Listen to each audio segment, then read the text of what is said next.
Come on, pretend you're Judith Chalmers. I have been doing. I would have done all. I would have said that. Don't bother. Right. I mean, the hotel was good. Yeah? That was all right. What was that like? It's all right. Just, clean. That's all you want, isn't it? See, that's not quite what Judith Chalmers does. She doesn't go, what's the hotel like? All right, yeah, clean, innit? All right.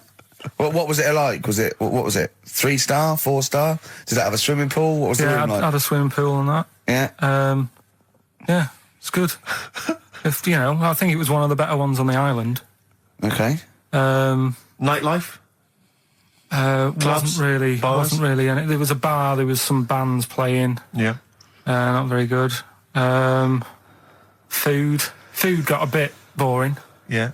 It was always the same food every night, but they sort of themed it and made out as if it was different. So, like, on Mexican night, it'd be chicken with a nacho on it. Right. And Chinese night, sort of chicken with a little prawn cracker on it and stuff. Sure. But that got a bit boring. That's me just turning on my phone, because I want to read to you a text that I got from Karl. I think you sort of sum up the holiday in this text, don't you? Do you remember it? I can't remember. Let's have a look. Let's have a little look. Instantly, what did Suzanne, your girlfriend, make of it? Similar view to you? That they should fill in the holes? Yeah, it's just that thing, you see, I went on a coach trip, right? And you go and see the volcanoes. Like I say, there's 36 of them. Yeah. Which, how many do you need? And when we're on the coach going round all these volcanoes, the fella on the front's going and look out your left window at the moment, and there's a volcano. And if you quickly look out at the right-hand side there, there's another one. Right. And on the left, he's just like, all right, we've seen it. Sure. Do you know what I mean? Yeah. And that trip, we'll talk about that trip in a bit. Right, this is the text I got from Karl, right? All right. Been up to a volcano. Been in some dead artist's house who built his house in the lava. They said they would show me science with volcanoes, but all they did was chuck some water in a hole and it shot up in the air. No dwarves in the canteen, no scousers here, but there is a Swede woman with a big head. She looks effing gormless with a cap on. All right? So a little reference there to... A Swede woman? What's that mean? Do you mean Swedish? Yeah. Or she looked like a vegetable? No, a Swedish woman. But they've all got sort of quite big bill, aren't they? And I sent him a text. Oh, well, it's just good to be on holiday because, I'm working. He sent back, so am I. Just been watching Sky News. There is a school for monkeys who want to get a band together. Is that monkey news for later?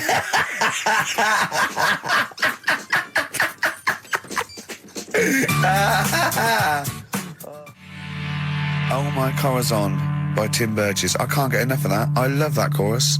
On XFM 104.9. Ricky Gervais, Steve Merchant and little Karl Pilkington. But it was a nice holiday. Yeah, it's all right. It's just, I went there to relax and that. Exactly. Did a little bit of that. Trying to think of some new, features and stuff. Sure, always working. 3 holidays a year, Jesus. Oh, well, not really 3, not 2. It's all but one big sort of like work thing to me and Steve. 2 holidays, isn't it? Work hard, you need the holidays. So, yeah, the things that annoyed me was like, you get bored, sat around the pool after a couple of days. I'd read my book. Yeah. There wasn't much going on the... Not even any crabs to throw sand at, was there? No crabs or anything. They wouldn't bother with Lanzarote, right? So, decided to go on a little trip. That's when I saw the volcanoes and that, 36 of them. So, we go on the trip, and the thing that annoys me, it does happen every holiday that you go on. If you go on a sort of a package thing, they have these trips, right? And you pay about 40-odd quid, and they give you some wine, so it make it feel like you're getting your money's worth.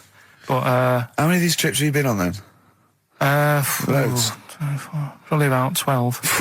More holidays than I've had. Go on. So anyway, so you're on the coach, right? And they take you for the volcanoes. They took us in the middle of nowhere. Yeah. Right. There's nothing else round there. Sure. It's like I say, it's like Mars, but with holes in the ground. Yeah. Right. And they sort of drop you off, and they go, right, everybody, see you back here in an hour. There's loads of volcanoes for you to look at, and a coffee shop over there. and you know for a fact, right, you don't need an hour there. You could just say, well, just keep the engine running because I'll have a look in this hole, we'll get back on, give us 5 minutes. Don't need an hour. Absolutely. But you know that they've got something going. It's a with backhander, definitely. What, with the coffee shop? Definitely, yeah. They go there and they get everyone to have an ice cream and a coffee, and they sit down, have a fag, talking to the bloke. Yeah, and it's like cousin. Yeah. How much was the coffee? Was it probably about €3 euros. So I think it was £3.50. Sure. Yeah. Which is, I don't know what, that's about £2.50. Yeah, they've stitched you up. Well, it's like those people who, those cab drivers that you'll meet at sort of 3 in the morning who've just got a car. Yeah. And just went out with a car. Yeah. And just, I'll pick people up and charge them. Yeah. I got in one once. I said to him, the guy just pulled up. I said, he said, I was in like East London, going back to North London. I said, going to Swiss Cottage. He went, sure, hop in. We set off. He went, do you know the way? I said, well, not really, no. I thought you know the way. You're in a cabbie, aren't you? He went, no, don't really know the way there. I said, have you got an A to Z? He went, no. I thought, well, if you're going to go out just on the, just winging it as a cab driver, two things. Take a map and a torch. He didn't have either. He said, well, I'll probably get to Camden. I said, right, I'll direct you from there. Drove on for about 5 minutes, making conversation. About 5 minutes later, he went, do you know the way to Camden? I thought you knew the way to Camden. I don't really know the way. I thought you did. Oh. It was Let me out. What's the best job you've ever had still, Carl? Talk like occupations. It is still Paper round. Is it still the paper round? Yeah. That's ridiculous.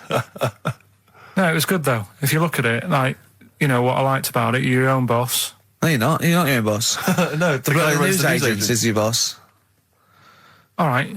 But then once you get out and you've got your papers and that, you're on your Do own. what you want as long as you deliver the stuff. papers exactly to the places he said you are in the time he said. Yeah. It's freedom, isn't it? Any jobs you wouldn't do? I just thought of one that you wouldn't do. Go on. With your sort of mild homophobia. Well, I'm not. Proctologist. What's that? Basically sticking your finger at other people's arses. Right, well, no, I wouldn't do that, no. Why have you got to do that? What do you mean, why have you got to do that? Why does anyone need that doing? Does they got to look if they've got an arseache or something? Which trainee doctor makes that their speciality? Do you know what I mean? That must be, right, we got a place for proctologists, and it's you, Meadows. You came last. Oh, seriously, what? I'm not the arse doctor, am I? Yeah, you came last. Oh, I'm a bum GP. I can't believe it. Yeah, you got to, I can't believe this. Yeah. That must be it, mustn't it? Well, presumably no one would choose it. No one would purely. If they can have the brain surgery. Well, what if you were brilliant but you were shy? You couldn't look people in the face. Yeah. You could you could do anything you want. No, I just don't want to look at them. I just want to do their asses. Yeah. Really? Just want to do the asses. Yeah. Yeah. Look at Carl's face. You didn't know there was such a thing as an arse doctor, did you? No, not really. Specialised. He does nothing all day but that. Well, he probably has a sandwich about 1 o'clock. Yeah. Washes his hands.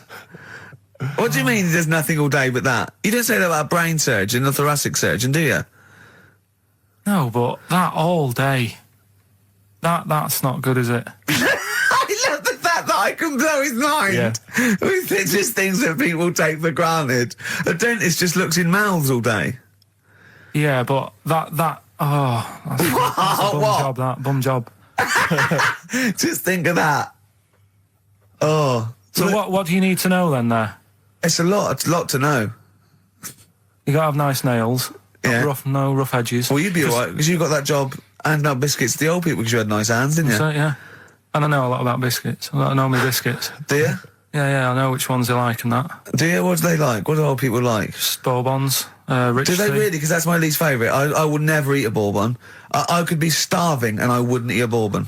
If you want to let us know what your favourite biscuit is, why not email in? Ricky.Gervais at XFM. But I'll tell you what, with all them eating biscuits, I bet they get arse problems, don't they?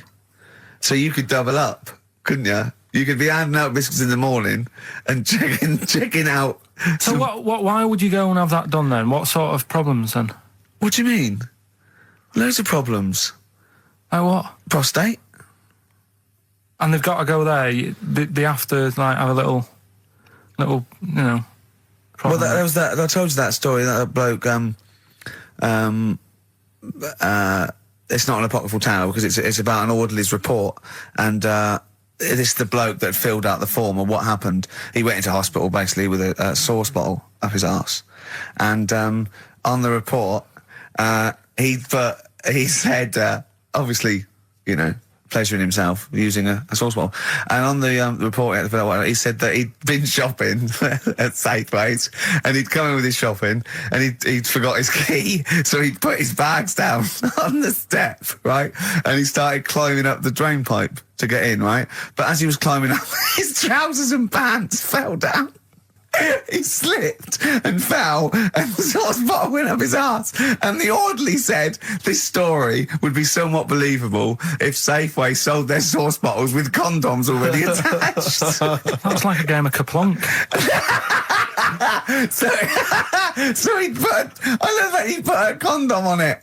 I wonder if that was so he didn't want to get an infection from it, or he wanted to use it on his chips later.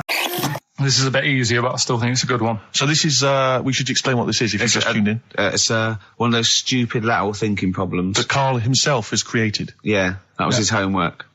Right, this one. It's a fella. He has a normal day doing stuff. Nothing wrong with him, right? And it's the twist in the tale. It's just like Tales the Unexpected. Yeah. Just a normal day, nothing wrong with him. Hold on, though, he's got the legs of a fish. Go on. So that's why he's been hiding his legs. So Go on. He does his the legs of a fish. So he can't carry on. He has his working day and that, and then he gets a bit tired. Goes to bed. He puts the light on, leaves it on, goes to bed. Oh, that's crazy. That's mental. I can't think what's happened. Anyway, here's Radiohead. Right. Okay. What? The question is, why does he put the light on when he's going to bed? He's had a normal day. He's come home from work. Is that right? He's come home from work, or he's not been working? Yeah, he's just been out? No, he's been working and stuff, I think. You think? You've made it up, Karl. You can decide. So the question is, why has he put the light on when he's asleep? There's a reason that he's put the light on when he's asleep. Has he gone to sleep? No, Karl, don't shrug. You're meant to answer these questions. He put the light on before he went to bed. Yeah, and the question you're asking me is why? What's the scenario? And the light's on and that, but he's gone to sleep. Yeah. He started reading and then he fell asleep. No. Did he intentionally, for some reason, put the light on? Every night. It's mad. Sounds mad. That's Karl, doesn't it? Every night he does it. Yeah. He puts the light on when he goes to sleep. Karl, is the point of this, he puts the light on for a very good reason. Not for us, but for some people. He's blind and it's always been on, and he thinks he's turning it off, but it was on in the day, and he thinks he's turning it off, but he's turning it on because he's blind. That'd be stupid. That works. No, that works great, Rick. Yeah. Thank you, Karl. So you've got to come up with... Hang on. If you're blind, why would you put a light on? No, he thinks it's off. Yeah. But why would he turn it on anyway? Just think so he doesn't get burgled, so people know he's in because he can't see him. So he just he puts the light on when he's there, then he turns the light off when he goes to bed, so people think it's fine. But he's got it out of kilter, and actually he's walking around in the dark all day. I don't believe that if you're blind you turn your light on. I don't think you'd be living on your own, would you? I'm not having that for a second. Do blind people live on their own? I'm not having that for a second. Well, some people do. Lonely blind people live on their own. No, if you got bad eyes. What, any of them women?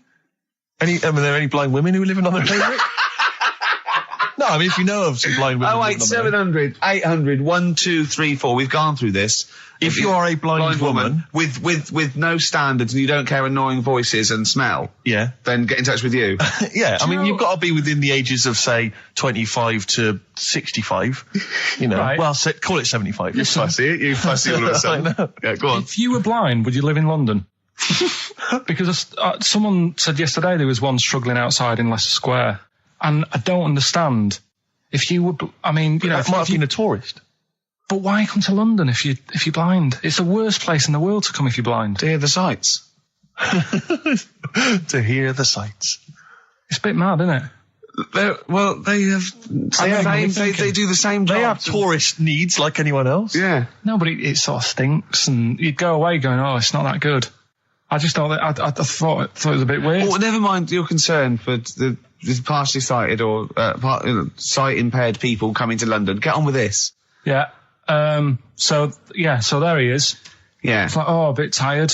Yeah. Just put the light on, get to bed. Yeah. So he turns the light on and he goes to bed. Yeah.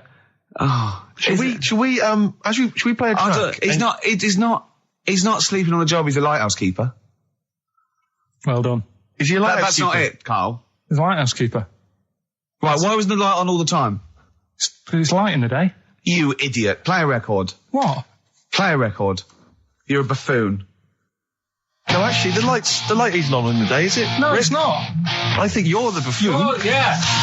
Carl has won! It's a long time since we've had any white van, Carl. For those that don't remember this particular hot feature, we basically ask Carl some of the questions that are asked of a white van driver in the Sun. They always have this on Saturday afternoons. Anyway, here's the first one. They're not fascinating, Carl, but I'm just interested on your take, really. Yeah. What do you make of Cilla Black quitting Blind Date after her husband sent a message from beyond the grave? Are you familiar with this story? I didn't know that. What's that? She went to see a medium, and supposedly her husband passed on information through the medium, which was incredibly vague, but persuaded her to quit live on air. Well, it's about time, isn't it? If even dead people are saying, enough's enough. But I'll tell you what, though, talking about ghosts and that, do you know how I'm into them? Yeah. Right? How weird do you think this is, right? Well, it's not true. Before you say it, play a record. No, go on. Go on. Right, it's this woman. I don't even know if it's ghost, really. It's just a bit weird. Sure. Yeah, sure. There's this woman, and she's not a woman, she's a kid. Sure. Okay. She's walking down like a street in her area. It's a nice day and everything. Everything's normal. She's walking down, and a woman comes up, cycling past, right? The woman on the bike looks at the kid, absolutely terrified, right? Got a really scary face on her. Yeah. The kid's thinking, why is she doing that? Yeah. Right? So anyway, she thinks nothing of it, goes, I think she was playing in the park or whatever, goes and has a nice day. About 15 years later... Oh, right, yeah. She's, I don't know, I think she was going to work, right, on a bike. She was riding her own bike. Riding her own bike, cycling down the road. Oh, yeah. Looks at the kid. That's the thing that happened, like, 15, 20 years ago. Right. It's her on the bike looking at her as a kid. Right. Not another child. No. So Right. it's her. She's seen herself. What, Carl? I mean, I don't know where to start.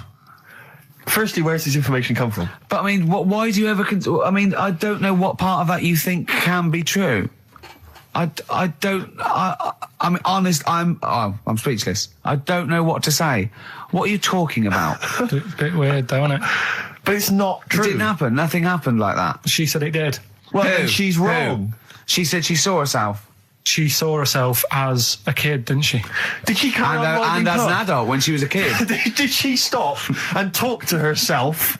Or did she ride on by and think, that's a bit weird, there's me as an 8-year-old. I won't stop, I'll be late for work. Yeah. If I'm late again, the boss said he'd be in trouble. Yeah. Oh. Well, And where is this information? Did it happen to someone you know? No. You overheard it on the bus? No, it was in the 14 Times. Ah, right. Well, Okay. that's the answer. On XFM 104.9. I enjoyed that. Yeah. That was good. It rocks. I hope the audience was playing it loud like us. Yeah.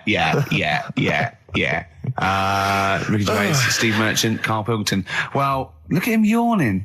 How rude is that? Carl, what's wrong with you, man? Have you been up late? A little bit. Girlfriend was away, wasn't she, yesterday? Yeah, I always have a problem with that. I always have, because you don't go to bed, do you, early? Do you know what I mean? You sort of think, I just always find that thing that if, you're used to living with someone, Yeah. one of you will go, let's go to bed, then you'll go, all right. But when you're on your own, you go, You just forget to go to bed. I just stay up. Okay, stop eating now, Carl. You've ate all the food. That's just a plate. All right. Okay. Yeah. No, I stayed up and watched, there was a thing on about Dracula, Right. What, Dracula? and I found a flaw in it. Go on. Not the fact that he's the living dead and No. and drinks blood to stay alive and he doesn't reflect And he can in turn into a mirrors. bat. Well, And you can go on. the mirror thing, you can't look in mirrors, can he? Well, he can look in mirrors, but he can't see himself in a mirror. Yeah. That still doesn't work. Go Okay, on. go on. It doesn't work at all, Carl. It doesn't work. Go anyway. on. Well, Centre parting's always really neat. His centre parting's always... how does he do it if he can't look in the mirror? Blood on the floor or something it was called. Rubbish. I love the flaw in the Dracula film is that his centre parting's too neat. How did he do it without a mirror? Oh. Was it a documentary about Dracula? No, Yeah, there was the real it's Dracula. The real called- Dracula. Yeah, the real Dracula, the It's true just a story. film. It had blood on the floor or something. It's called. Yeah. It's rubbish. We had a little lunch yesterday, didn't we? We did indeed. That was a nightmare. Yeah. I hate going out with you two. I was explaining to Karl, right? I like to excite Karl's imagination, right? And if it involves chimps or monkeys, all the better. Brains he likes, parts of the body, deformity. I know where to, what buttons to push. And I told him about this thing. I don't know if any of you out there know about this, but there's an experiment they did in the 50s, a clinical psychology experiment where there's your two hemispheres of the brain, okay? They're joined by a thing called the corpus callosum, right? Which is just a little flap of skin, like a little scarf lead that joins your two hemispheres. And what they did, they cut that in half, and they thought it was a cure for schizophrenia, but what it turned out to be, or epilepsy, I think, I can't remember, was that your two sides of your brains didn't function together. You couldn't get information. I was telling Karl all this thing, and one of the things I told him was that they did it on a monkey, and it fought itself over a nut. Like its right arm was connected, by its left lobe of the brain, and it was fighting over itself. And Karl went, instead of like thinking this is amazing experiment, he went, would it have been happy if you'd given it two nuts? Yeah, I know. Well, you started off by explaining, and I remember you mentioned, because I was watching the two of you as you were describing it to me, you said, of course, one side of the brain deals with symbolism. And as you said the word symbolism, I noticed Karl drift away from looking at you, pick up his mobile phone, and start pressing buttons randomly. And I thought it was the word symbolism that got him. And I noticed it took you just a moment longer. And I think the first thing you said was, when did I lose you? Yeah, I knew I'd lost him. It's extraordinary. And he doesn't even try to disguise it. I said Nomenclature at one point as well. Right, yeah. And I knew I was dicey with death there. Yeah. But I told you tried to look it up, didn't you, on the web? You didn't find anything about it, did you? The spelling of it's, what is it again? What's the word? Corpus callosum. Yeah, so I couldn't do it. Don't bother. Give up. Don't bother. Give up. So if anyone knows any interesting facts about that, yours hasn't been cut in half, has it, Karl? That would, again, might explain something. I'll tell you what we will be talking about later. I don't know if you're sort of aware of them, Steve. Go on. Bonobos. Oh, I don't know much about bonobos. I told him about he was looking for stuff. I said, put in bonobo. He was having no luck with chimp. And they're a form of chimpanzee, but they're even closer to us, evolutionarily speaking. They've got their social groups are more like ours. They're more intelligent. And he was loving it, weren't you? So is it human bonobo Karl? Is that how it works on the evolutionary ladder? Chimp Karl. Yeah. Talking about him. So we're talking about bonobos. You're excited about that? Yeah, That's coming up in Monkey News? No, I think it's a bit of a monkey bonus. Placebo, Bitter End on XFM 104.9. This is pre-recorded. We recorded this a couple of weeks ago, before Christmas. I hope you had a great Christmas. If you didn't, not our fault, really, is it? Nothing to do with us. Wouldn't have thought we'd have. We're well over time because we've got plenty of cash now, thanks to a lot of you who probably bought the Office DVD. Yeah. Probably got and that if you in haven't stock yet, and you've maybe got vouchers or money, still available. Still there in the shops. Still available. You can still make it the best-selling DVD of all time. Please do. Yeah. Please do. I'll tell you what you want to hear then before you make your mind up. I'll tell you what, if you like this next clip, go and buy the Office DVD. I think you will. It's a brilliant clip. It's the one where we talk about, well, it's self-explanatory. Yeah. We went. It was a great day, wasn't it? Brilliant round of golf, absolutely brilliant. Such a beautiful place in Stoke Poges, like a really posh place. And are you a good golf player? Well, we'll get to that. Oh, okay. Wow, he bought the shoes especially for it. Oh, brilliant. I'd love to have seen him in those little shoes. I know, and they were no good because they were metal spikes. We had to change them. He was annoyed straight away. He spent over £22 on these golf shoes. We hired a buggy that was brilliant fun. I was bombing along, wasn't I?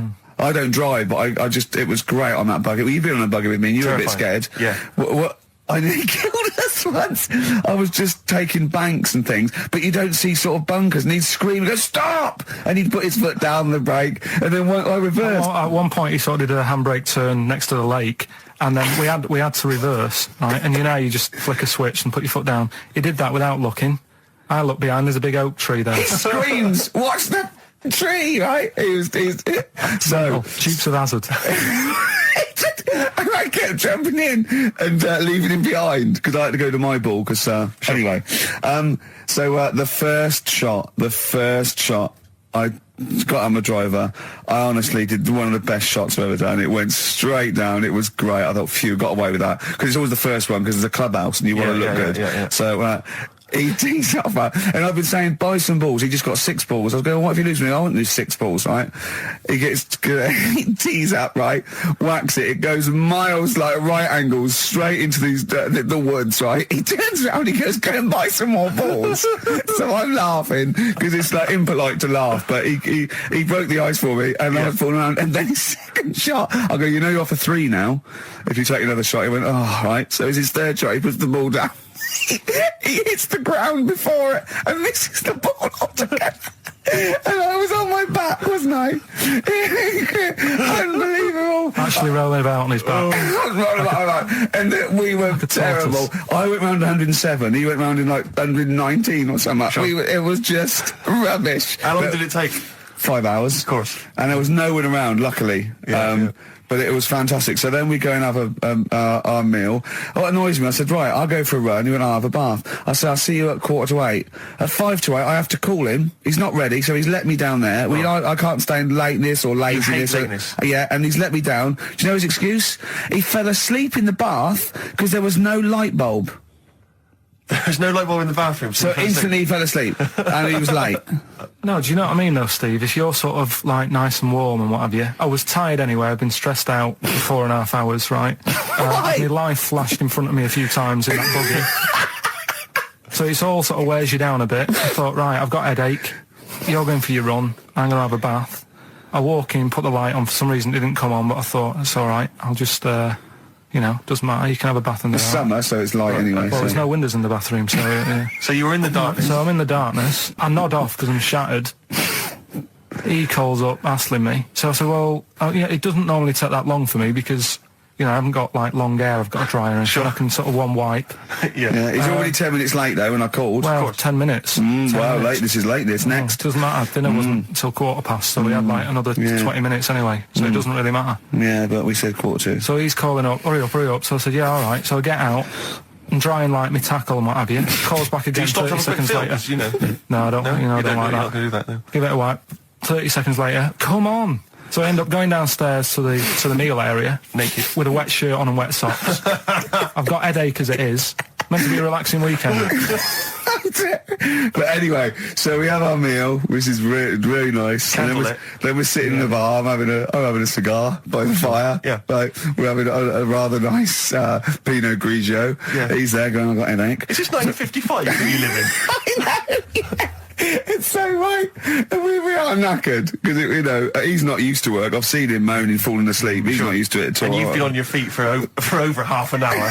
Yeah, right. So we didn't even walk around the golf course. We had a buggy. Yeah. It wasn't even exercise. And now it's Karl's bit. It's the re-education of Karl. He's like Liza Doolittle. And now he's coming to, or Lawnmower Man, if you've seen that film. More like Lawnmower Man, if you've seen the film. You'll know what I mean. And his homework was to just study quotes, really, on happiness and stuff and general well-being. He's not a big happiness quote fan, are you, Karl? Not really. So what have you done? You've come up with something, haven't you? Right, yeah, I told you, right? Because a lot of these are just things you say every day. They're nothing special. So what I'm doing... Well, you say them every day. Well, the sort of things you come out with and you don't even think about it, do you know what I mean? Yeah. They're on the TV all the time. People on the radio are saying these sort of little quotes. Sure. And... what I've done is, remember that programme on Channel 4, Faking It? Yeah. Where they got some, like, posh kid to be on a door and all that. What I've done, I've... Imagine if that was the pitch for the show. Dear Channel 4, you're just going to get a posh kid on a door or something? Yeah, Yours come sincerely, in, Karl. come in. Yeah. TV producer. Yeah, go on. So, what I've done, this little book of quotes, happiness quotes, I've picked 2 that are real. Okay. And I've made one up. Right. And we've got to guess. And you've got to guess. Okay, then go on. Well, I'll tell you what, Rick, why don't we, when we've heard them, we won't confer. No. You'll write down yours, A, B, or C, and I'll write down mine, and we'll see how it Okay, works. Karl, off you go. Right, and just because I'm looking at this book, it doesn't mean I'm actually reading. No, I know. Don't worry, we're clever. No, we know. We can't see yet. Like, call my bluff. Yeah, go on then. Nothing is worth more than this day. Okay. Yeah. Yeah. All right. Yeah. The way I see it.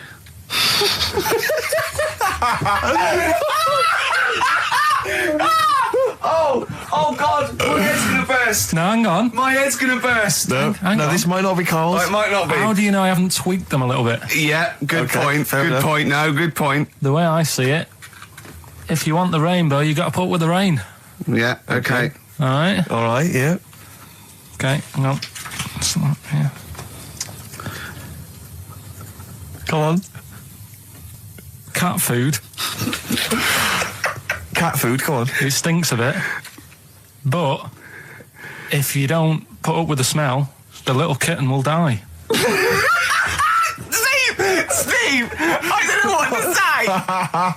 I don't know what to say. Imagine this in faking it. Imagine their faces when he says that, and they're going, "Oh my god." Oh. Carl, play a song, mate. We'll have to confer on this one. Right, Blair. Well, that's just amazing, Carl. Just read them again. Two were real, one was fake.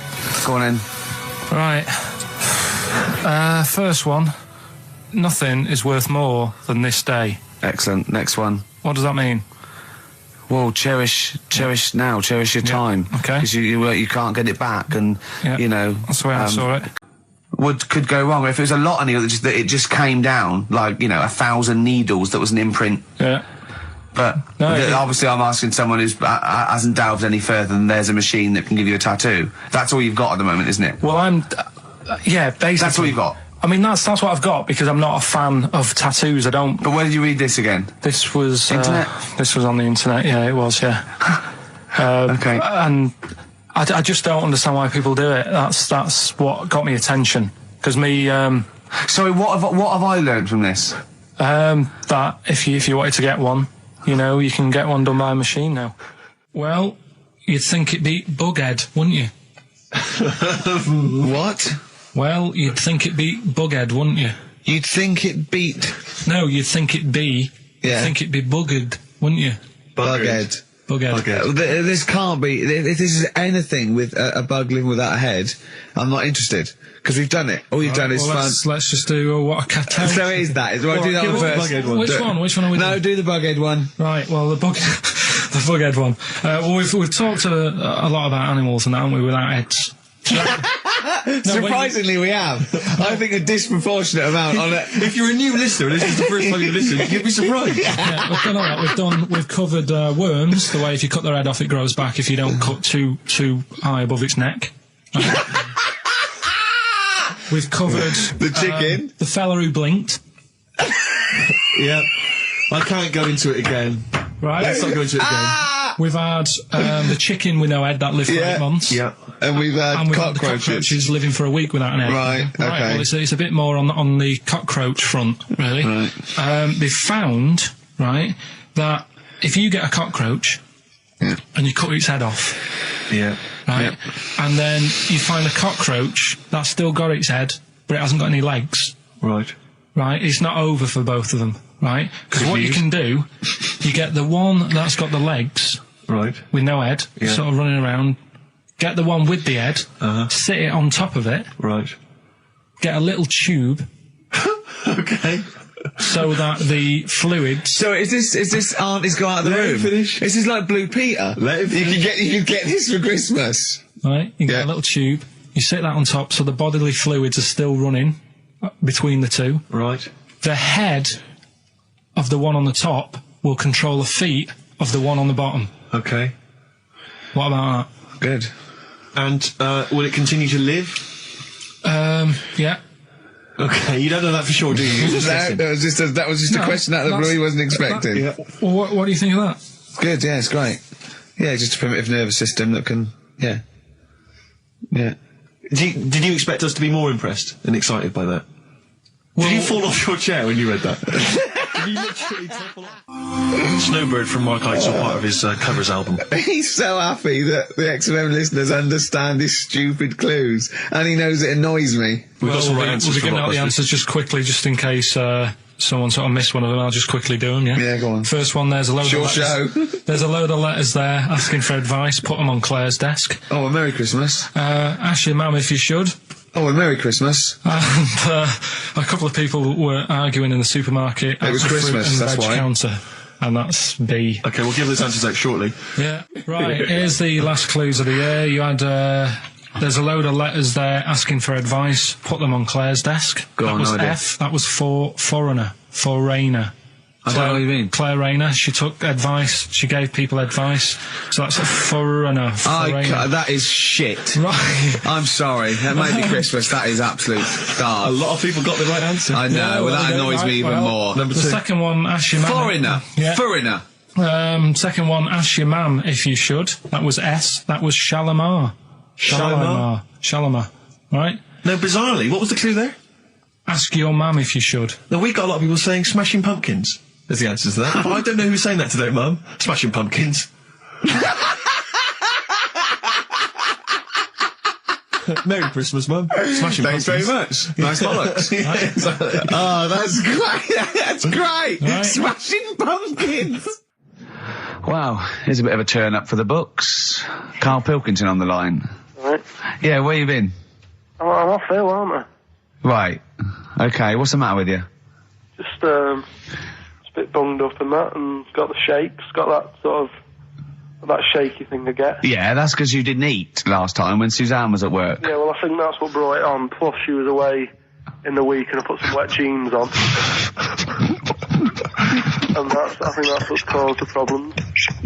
When did you put them on your head? No, they were just on the Maiden, and the legs felt dry, but then... Just on the what? On the what? Have you got the Maiden? What was she doing there? What do you mean? On the Maiden that you put clothes on. What? Your clothes horse. Maiden. Your clothes horse. Well, yeah. Right, okay, so you put wet jeans on, yeah? So that's why I'm ill and that. I'm Right. not having a good time. I've been watching the football. So you're just sitting at home watching telly where you could have been sitting here? Well, I would have been better off there because I've got a chair there. I've got no chair at home at the moment because Why? I sold it last week. Why did you sell a chair? What, you only had I one was chair? telling you. What? Look, can't we just, I just was calling up to let you know I was alright and that. We're not interested in that, we want to know about the chair. I sold it. I had a little two-seater and I sold it because I'm getting a new one, but I've got to wait another month. So you've got to sit on the floor for So a you month. sold a chair before you had another one? Well, she might not have wanted to buy it in a month or something. So I got rid of it whilst I could. She was alright, buddy. We'll talk about that next week. Oh, you're going to be in next week? I look forward to that then. That's a dynamite piece of radio to tune in for. The Yeah. day Carl sold a chair. Brilliant. Alright. So you alright then? It's going alright? But why did you take this long to call? We asked you to call since the very Because I was beginning. We've been watching phoning you. Why is your phone Yeah, switched off? I heard the beginning. I heard the beginning of the show. I thought, yeah, it's going alright, did air and stuff. Turned it off. You turned it off? No, I put a tape in though, because even though I'm ill, I'm still showing an interest in it. Well, you're not, if you're watching football and shaking. Yeah, well, I'll listen back to it later, so I hope you haven't been dissing me. No. Right? Definitely not. Don't I'll listen be back to it, it's watching not that. worth it, but we haven't been dissing you, no.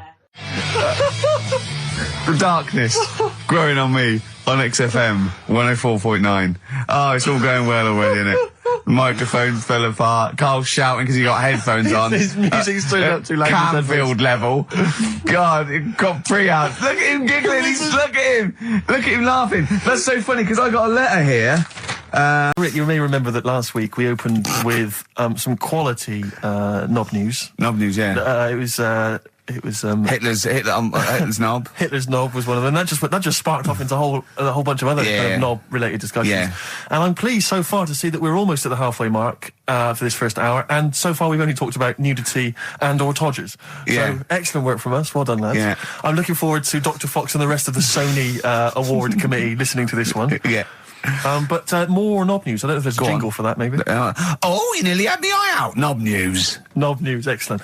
This is an extraordinary story. A woman tried to sue her bosses for £210,000 after finding a cooked penis in a canteen stew. Hospital cleaner Sophie, something, I can't quite pronounce that name, was eating goulash for lunch and could not cut one of the lumps of meat.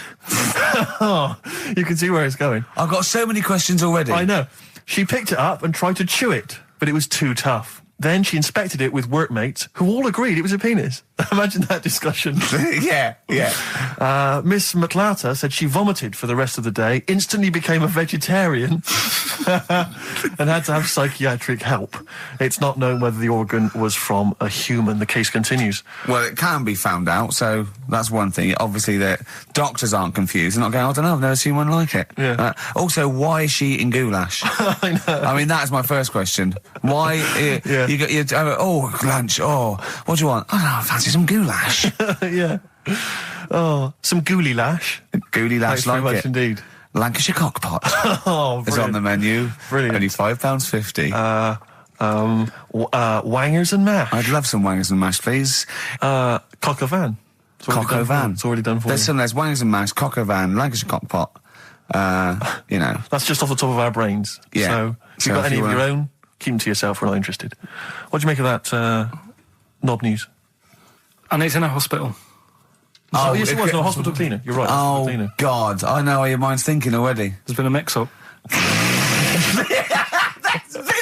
What kind of mix-up? I love that. What, some bloke's gone in, some lesbian's gone in, wanting a sex change. She's got a carrot for a cock. Bit of stew and steak. Oh, that would be great. I just wish we could maybe tape the bits we're not on air, just because that's when Karl comes into his own. Yeah. He just said to me, I don't know what I was doing, I was sort of like pottering around, dancing around, doing something annoying probably, and he just looked at me, I don't know, and he was looking at me, and I looked back, and he went, have you ever used a Y-front properly? Genius. It's a great question, because the answer is definitely no. Definitely no. Does anyone use their Y-front properly? And by that, I mean, get your winky out of the little sort of slot provided, as Yeah. opposed to like put it to one side or pull them down or Yeah. whatever. Has anyone used a Y-front properly? I don't think I've ever done it. I don't think I've ever done it. I've never seen anyone in a toilet doing it, Rick. We should be looking. I wish I hadn't said that. I caught ya. Really? Yeah. That's actually how you prove people are gay. Yeah. Get them into this conversation. Yeah. Yeah. It's a trap. yeah, it's a trap. It was It's a clever trap. it was the trap. Yeah. I I'm thought not that gay, was by the the, way. Yeah. You didn't prove I was gay. I double bluffed you. As I knew the old gay trick. I thought it was the old gay lord say no thing. That is another method. Yeah, That is there's innumerable methods of doing it. That's how Oscar Wilde was caught. Yeah. Yeah. What happened there? Well, the judge went to him, did you see that film last night? Gaylord Say No, and he went no, and they went take him away. Yeah. Take him down to the cells. Yeah, take him to Reading. It is true. That is well, true. It originated in America. yeah. So many of these things do. It's Yeah. a brilliant point, Karl. I'd like to hear from anyone listening who's, and I mean, well, they'll just lie, wouldn't they? I suppose. Yeah, I don't even use sort of flies. No? Usually, I sort of pull my Y-front, my sort of tracksuit. So that's why I wear sort of like elasticated waistbands all the time. Exactly. Just sort of Speed. like, yeah, Yeah, you got to get in there with the minimum of effort. yeah, we and out. Sure. Often I won't shake, No, well, no. to my detriment, because it often leaks out a little bit later, doesn't it? Ever been out on a date with a girl where it's just trickled down your leg and you wish you hadn't, and you're thinking, what if she gets my trousers off later? She might smell it or see it. What? What? I don't know. I don't know what I said there. Right. Darkness growing on me. Love that. Love the darkness. This is the Best Of Show on XFM 104.9. I'm Ricky Gervais, with me Stephen Merchant. Yes. I hope you're enjoying the Best Of. What do you make of the first genetically modified baby? Oh. Are you worried about this? Do you know what did they do? What? Let me see what it says here. It Well, says, isn't it just choosing the, eye colour? Well, this is the concern, isn't it? That in the future you'll be able to decide whether it's a boy or a girl, how intelligent it is, what it looks like, is it handsome, is it ugly? Obviously, no one will choose an ugly baby, and so on and so on and so on. And so it means that where will it lead? Where will it end, Karl? Are you concerned? I've thought about this a lot. What will us three look like in the future if they're being, genetically modified beautiful people? What will we be like? How will we be considered in society? Yeah. But we've talked about this before, haven't we? About the cloning thing. Yeah. That's a bit weird. Yeah. But I don't think it matters, because at the end of the day, right, you might look like some other kid, but it's the way you're brought up that will change your features and the way you are, your personality. If you lie, you get a long nose, don't you? Well, no, but listen, right, because I remember when we, I was growing up on this estate. This is going to be good. Go on. No, it's not. It's just an example of how this doesn't work. Go on. So we don't need to worry, sort of thing. Sure. Right? Okay. So I'm growing up on this estate, and there was this woman about 4 houses down, right, who's a bit rough. All right. Didn't fancy her. Oh God, no. right? But she had a Why? baby. Well, tell me about her first. I'm interested in this woman. Why was she? It was a very... Was it like being a man in a I dress? mean, I didn't grow up in a posh house or anything. And I'm not saying that if you live in a bit of a rough house, you're a bad person. What does she look like? But anyone can Tattoos? clean up. Look And like Tony Green with a fag on. They didn't clean up much, right? Oh. Which, even if you've not got a lot of money, you can still try and make Get the some place look jiff. nice. Yeah. Right? But she didn't. And a kid used to take a horse into the house. Sorry. Whoa, Neddy. What do you mean a kid used to take a horse into the house? Where did he get a horse? Must have nicked it from somewhere. Must have gone. You've seen a horse in it? No. What, is that from outside the saloon round the corner? Yeah, was it just tied up with a bit of leather? Right? And, Oh, that's great. I'd Did been Big out. Jake come and looking for it? I'd been out. Oh. Nicked No, it. sorry, let me get this. This was before the lynching stopped or after. Where did he get a horse from? What do you mean he must have nicked it? His mum said, where'd you get that from? I bought it. All right then, but keep it out of the kitchen. I don't want you going Catlin rustling. Where did he get a horse from, Carl? And how long did he have it for? Was he leading it or riding it? Mum, open the door, I can't stop. I can't stop it. Open the patio door as well. Looks like we got us a runaway. What do you mean? I don't know, but the thing is, they couldn't afford to buy one because they're not cheap. So I'm just guessing. Maybe that's wrong of me. But I think... He had a horse? Yeah, right. So That's why the family didn't have any money. They'd spend it on the horse. No, I don't Exactly. think, that's what I'm saying. I don't think they would have bought it. So anyway... Yeah, it's always to whisper, Carl, in case they're listening. Yeah. And They it's could be in the room next door. It's not buying it, it's keeping it as well. Oh, so I was like in the car with my dad coming into the avenue, and you used to have to drive down it to turn round and, and you know, sort of go back to our house. You had the traditional method of transport. Yeah. And the horse was in the lounge, Reading a paper. just like walking around. Oh, God! What? And when I was doing, I tried to earn myself some money once by flogging little flowers in plastic cups. What? This is And I went- genius. It just keeps coming. What do you mean you're trying to flog little flowers? What do you mean? Wait. Let's play a record. Let's play a record and come back to this. Wait a Because minute, it's always wait a going to minute. just unravel and unravel. It's going to go on for hours. Let's It play a gets track, deeper Carl. and deeper. It's like come an on, Carl. onion, isn't it? We've created a whole world here where there's a man living with a horse. Just walking around the lounge. I come from the West Country. I've never heard anything like that. I just think of a big sort of like orange carpet and it's got a rediffusion telly and this horse going, I'm fed up in here. Exactly. This is really... I am not taking the rubbish out again. Yeah. Right, play a record. Let's have Velvet Underground. We've got that lined up. Oh, yeah, the God. classic from the first album. I'm waiting for the man. Let's come back to the horse in a second. Little flowers in pots. What do you mean? From that classic first album, Velvet Underground and Nico, which apparently peaked at a disappointing 171 in the US charts. Think of that. And that's obviously Lou Reed, the Velvet Underground, and Waiting for the Man. Yeah, great track. So we were talking, we were doing White Van Man, and we got onto... We got on to genetically modified babies, but and then somehow... Carl started telling a story about someone with a horse, and then he got onto... He was trying to make money selling flowers. Just do the flowers briefly. Well, hang on, I just want to recap slightly. So there was a family, and who had the horse in the family? It was... Because you lived on an estate in Manchester. So the mother was a right pig, apparently. I don't know whether that's you relevant. don't need to go that far. But what I'm trying to do is like make a picture for you so you understand. What did she look like? Who did she look like? Bit of a, and no disrespect to her, bit like Pauline Quirk. Quirky, yeah. Right? Okay, I knew you were going to say that. Yeah. I knew it was going to be Pauline. Did she have any tats? I've never got that close to it. Okay, all right. So who had the horse? Was this her son or her husband? No, her daughter. Her daughter had stolen a horse. Yeah, from I don't know where. There was I think there was some stables down the road or something. And they kept the horse in the house with them. They kept it in the house. Did they didn't get have caught? it for long. No. Sorry, and you said you were in the house one day and you saw the horse. No, in what there. happened was I was. They did this thing at school about raising money for charity, right? For some local charity. And they said you can do anything to raise money, and they came out with all these ideas, and I thought that's good. What was the charity? I don't know. I thought forget the charity. Yeah, that's I'm just a good money making idea. So you're a charity. So I asked my mum for some because she used to have a lot of flowers around the house. Sure. I said, can I just take some snippings off them, and I'll go and buy some plastic cups, and got some soil out of the garden, planted the bits of plants in them. Yeah. Got a tray. Yeah. Had about 25 plants on it, selling them for 25 pence each. Excellent. Did you sell any? Yeah, so loads. Did you just cut? You didn't just cut them and stick them in the soil? Yeah, they wouldn't have survived. But I think people sort of thought, oh, good on him for trying. But anyway, so I went round to theirs because I thought their house could do with a bit of colour and stuff. Yeah. So it's a bit rough.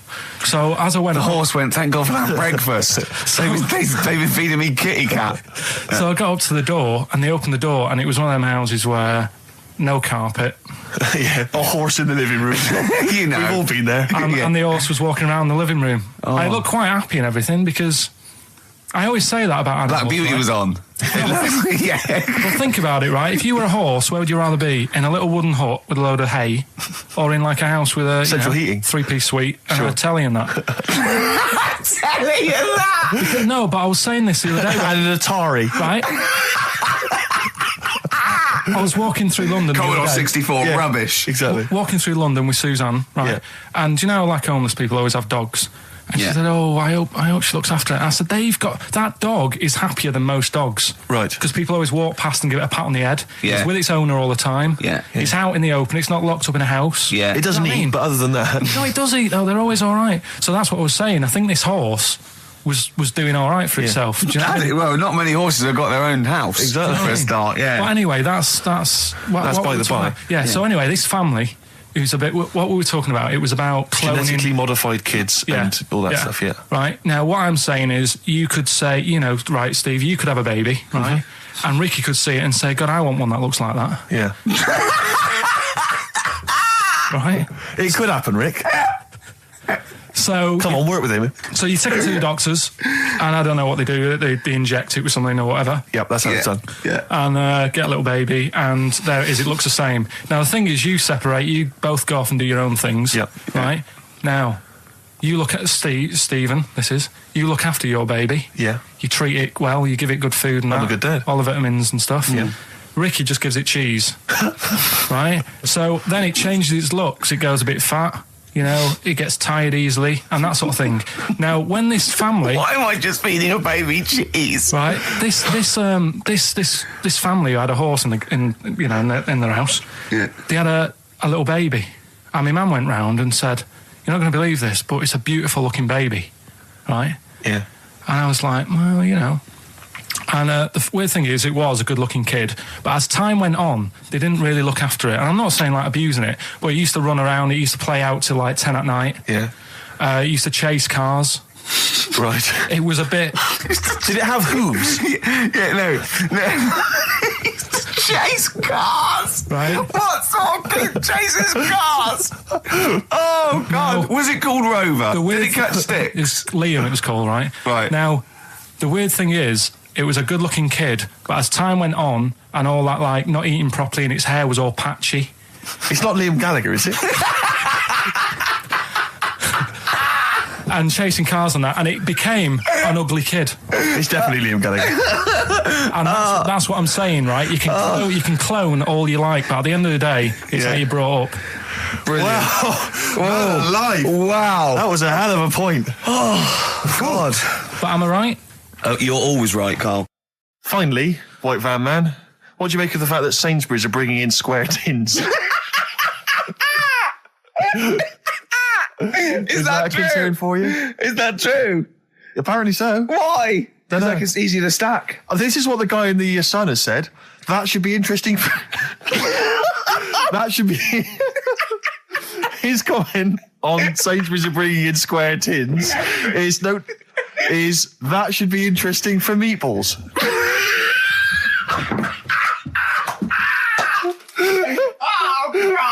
Ricky's just collapsed on the floor. Let's just play a song, Carl. I don't think even you can top that. We'll start off with the Mr. Freeze. Tell Steve the story of Mr. Freeze. This is the first time he nearly died. This is the most serious of the lot, really. So, what it was, do you know, like, don't know if your mum and dad did the same thing, but like they do the weekly shopping on like a Friday. Yeah. So when you got to Thursday, there wouldn't be much stuff left in the cupboard. It'd just be like, your Jacob's crackers and stuff like that. So when they'd been to the supermarket and they came back, I was like, what's that saying? Like a pig in. I loved it. It was like loads of food coming in, loads of biscuits. What is that saying? He nearly said pig in shit. Right. Is that the saying? Yeah. Right. So yeah, all this food comes in. Thank God he didn't. Otherwise he'd have been in trouble. That's true enough. Because he's culpable for our actions because Exactly. he's the producer. So technically, that twat's in charge. Go on. Right, so anyway, so there's loads of food, and I'm like, oh yeah, look at this, and chocolate biscuits, and, penguins and stuff. Bacon. And bacon. Just in case, you never know. So anyway, my mum and dad's putting the food away. Me and our kid are like, he's already grabbed something, gone back upstairs. It's like feral children. It's like a quest for fire. And then they run upstairs. What did he just sit under the bed, gnawing at some sort of pig's trotter? So I saw, do you remember Mr. Freeze Pops? I do, yeah. So they're kind of like popsicles, icicles. Yeah, but really long, like a foot long, yeah. right? Yeah. So I thought, I'll have one of them. So I grabbed it. Went for the nutritious stuff first. Absolutely. And like my mum and dad are putting this stuff away and what have you. And I rip it open and knock it back, right? Straight away, just right back like Swallow it that. straight Right away, down But it went down the wrong way, right? So I was down like, your shirt? So I was like, oh God, I can't breathe. And my mum and dad didn't even know what I'd ate. Do you know what I mean? I ate it so quick. Yeah. And I'm sort of tapping my mum on the back, going, and she's going, oh God, he's choking again, because I was always choking. If it was one thing, I don't know if I've got like a small throat. But I mean, even Ricky knows I can't drink that much, can I? Yeah. Do you know, or eat pebbles. I'm not a quick drinker. I'd always, I think I'm scared of like swallowing stuff. Yeah. And it was like bottle tops and mint imperials and stuff. I was always choking on stuff. Oh, jeez. So anyway, she's going, oh God, what's he picked up on it now? Drop it. So- And hit his nose with a stick. So I was going, I'm choking. At this point, my dad had I think he'd put his share away, his food away, and he'd gone. His share. I love it. Yeah. He'd gone to watch Winner Takes All or whatever in a lounge, and I was in the kitchen, and I was starting to I didn't care anymore. Do you know what I mean? I just got to that point where I wasn't struggling anymore. You just thought, I'm done I just for. was falling to the ground. And my mum's going, get in here, I think it's serious. And my dad comes in and sort of starts shouting at me, saying that's what you get for being greedy. He didn't even know what I'd eaten. Well, it was the moment to teach you a lesson, certainly. So he's there like that, and my mum's going, oh, look at him. And my lips were going purple, and my eyes were rolling into the back of my head. You look like Marilyn Manson. And so anyway, she grabbed me from behind and did that fireman thing. The Heimlich manoeuvre. Yeah. And, winded me. And it came up, and I was all right. What, the whole popsicle came flying back out? You see, that's what I don't understand. Because there was nothing there. No, just a little bit. No, it swells up, doesn't it? Because it irritated it. So it went down your epiglottis. It went down the wrong way. It went into your air canal instead of your throat, and it sort of spasms, and that's the fear. You just got to calm it down and relax. So in time, I would have been all right. Yeah, anyway. you don't. Well, no, yeah. you might have. So that's so that's hang on. one. So, but No. But the weird thing is, for 3 days after that, I felt like a sort of a special person. I went to school. I'm saying nothing. I did full days. a special needs person.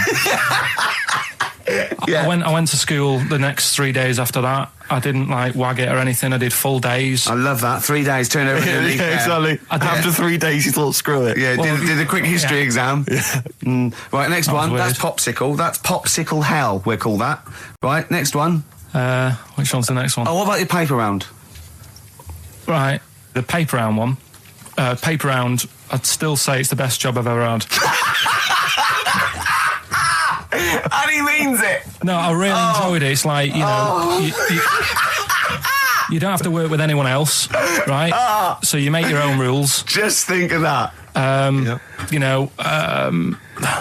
You sort of You're around, spreading information well, yeah, to people, yeah, vital you're information. giving a service, and no one else is around. You can just do what you want and think about stuff whilst you're cycling around on your bike. It's really good. Yeah. So anyway, Imagine the stuff he's thinking about when he's riding around his I bike. can't. Oh, so getting in the head of a salamander. So anyway, I loved it, and even though I only got 50p a day, right, no matter what the weather was like and stuff, I used to get up at 4:30 and go and do the round. And Why'd you get up at 4:30? because I wanted to watch the Pink Panther at 5:30, so I wanted to get me paper round done. I said, why didn't you watch the Pink Panther? And then He went, I can't sit there thinking I've got my paper round to do. He'll ruin it for him. Yeah. So is it a good job or not? So 4:30 I was up and about, and this morning it was winter, really bad winter, bad snow, freezing cold, really windy and all that. And my mum said to me before I went to bed, she said, don't be getting up tomorrow, I'll give you the 50p. I said, it's not about the 50p. So, people want the papers and stuff. So, Conscientious. so anyway, I went to bed thinking, you know, that's it. I've told her I'm still going, so, you know, whatever. Go to sleep, get up in the morning, and put all my kit on. And I used to have layers of clothing on because it was really cold. I had like a big anorak on with the fur on. I had like waterproof pants, and I got my paper round bag. And I went downstairs to get out and tried to open the door, and it was locked. I thought, oh, God. So she'd locked it so I couldn't go out. So I'm searching around the house looking for the keys. She must have hid them somewhere. I thought, oh, God, you know, I've got the papers to do. So I thought, how can I get out? So I went upstairs, climbed out of the bathroom window. God. Right, and to try and jump out of the bathroom window onto the porch. But the problem was, I had so much gear on, I was like the Michelin Man. So I could hardly move as it is. Yeah. And I'm trying to get out of the window, and I'm like, trying to stretch down like that, get my foot on the porch, and my bag got caught on like the hook of, do you know, like how you have a hook so you can put the window open? Right, yeah, the little arm goes yeah. on. My bag had got caught on that. I was holding on to the wall and my foot on the thing, so I couldn't sort of pull it away in case I pulled it away and then fell on my head. Yeah. So I'm stuck there. Dangling. My dad comes back from working nights. Yeah. He thinks I'm a burglar. Gets out his gun. So he's shouting and stuff, going mad and going, Dad, it's me. And he had to give us a hand using a... He's heard that wily trick in Manchester before. He had to help me using a washing prop thing, a big stick. What did he do? Well, he said, just hold on for your dear life, and I'll sort of push the paper bag off the hook. Why didn't he go upstairs and sort it out? It was at that point where I was in the middle. There was nothing you could do. Do you know what I mean? It's at that point where you've just got to make a decision. Yeah. And by the time you go upstairs, who knows what might have happened? Sure. Do you know what I mean? You've got to act there and then, not messing around. Yeah. So And you could hear downstairs, now here he is, the Pink Panther. Yeah. Dad! Pink Panther. Hurry up. Panther. Ever so pink. Oh. So that was close to death because I must have been about 30 foot in the air. So, to cut a long story short, he gave me about 4 or 5 near-death experiences, and he went, and the whole point of this, he went, so that's why I think I'm going to die of something horrible, like cancer. And I went, why? He went, right, you ready for this? Yeah. He said, well, I don't check my balls. Wait. He said, I don't like the feel. Carl, always check your balls. Do you I check don't like the yours? feel. Why don't you like the feel of your own balls? They just... I mean, you know that I don't like bodies anyway. Right. Do you know what I mean? It worries me a bit that you've got all that going on in your body, right? And your skin's keeping it all in place. Stop. We're going down a whole other avenue of discussion. Let's play a track. His homework was to come up with one of those stupid lateral thinking problems. We maybe should give an example of the... sort of genre. Romeo and Juliet, right? Romeo's asleep on the bed, Juliet's on the floor, covered in water and broken glass. What happened? And you ask all these stupid questions, and it's Romeo's a cat and Juliet's a goldfish. Again, Awful. What am I thinking? Yeah. Yeah, go on then, Carl. Right. Yeah. There's a bloke lying on the floor, right? He's cut his head, blood's coming out of his head, and all his mates come running up, and they're all stood round him. Yeah. And they don't take their hats off as a mark of respect. That is outrageous. Why didn't they take their hats off? Oh, I'm laughing, but it's probably as good as the real absolutely. ones. A bloke's fallen with his... Yeah. He's lying on the floor. Yeah. He's dead. Yeah. His mates come running up. Like, was it important that his head was cut? I don't know. I mean, Would it have been okay if he'd been wearing a hat? He wouldn't have been dead if he was wearing a hat. What's your answer? No, you're meant to answer questions. You don't just go, what's your answer? You say, where's the turn? So you go, no, and I have to guess. It's obviously like sort of motorcycle stunt team or a parachute. Why didn't they take their hats off? Because they're probably still on the motorbikes or something. Or... Well, yeah, but if you mark a respect to someone, you could take your helmet off. Getting angry. What? They're parachutists. Why couldn't they take their helmets off? Because they're coming down from the sky. But he's on the floor dead. Well, But they can look down and see him on the floor. Are they on the floor, Carl? They're on the floor as They're well. walking, are they? Yeah, well, they sort of stood there looking at him. They're stood there. Yeah. They're stood on the floor looking They're at him. soldiers. Why?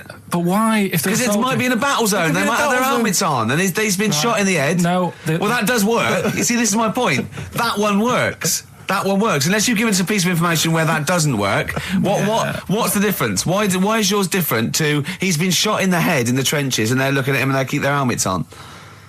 I just don't think it matters as much. If they're in the trench, they're already guarded a little bit, so they could take their hats off. It's the best mate, for God's sake. Okay, he's dwelling on this. Are they normal hats? What kind of hats I'll are give you they? the answer. No, don't get ratty. What kind of hats are they? Baseball hats? If I told you what sort of hats they are, you'd have the answer. Wow. Okay, I've got to guess what sort of a hat it is then, have I? Right. Is it a trilby? No. Is it a bowler? I know what it is. What? They're spacemen. No. Oh, that's a good That one. one though. works as well. This is my point. I like that one a lot. It works. He's fallen on the moon, and not that the moon happened. It was set that up, was wasn't all it, in the fake, studio? yeah. We know that. Yeah. Okay, Carl. What's your answer? Builders on a building site. Why is that different to soldiers? Because bricks don't fall in wars. But bullets fly. Right. Let's play a record and we'll come back to it, Carl, while you think about what you've done. Oh yeah. This is a bit easier, but I still think it's a good one. So this is, we should explain what this is if you just tuned in. It's one of those stupid lateral thinking problems. That Carl himself has created. Yeah, that was his homework. Right, this one.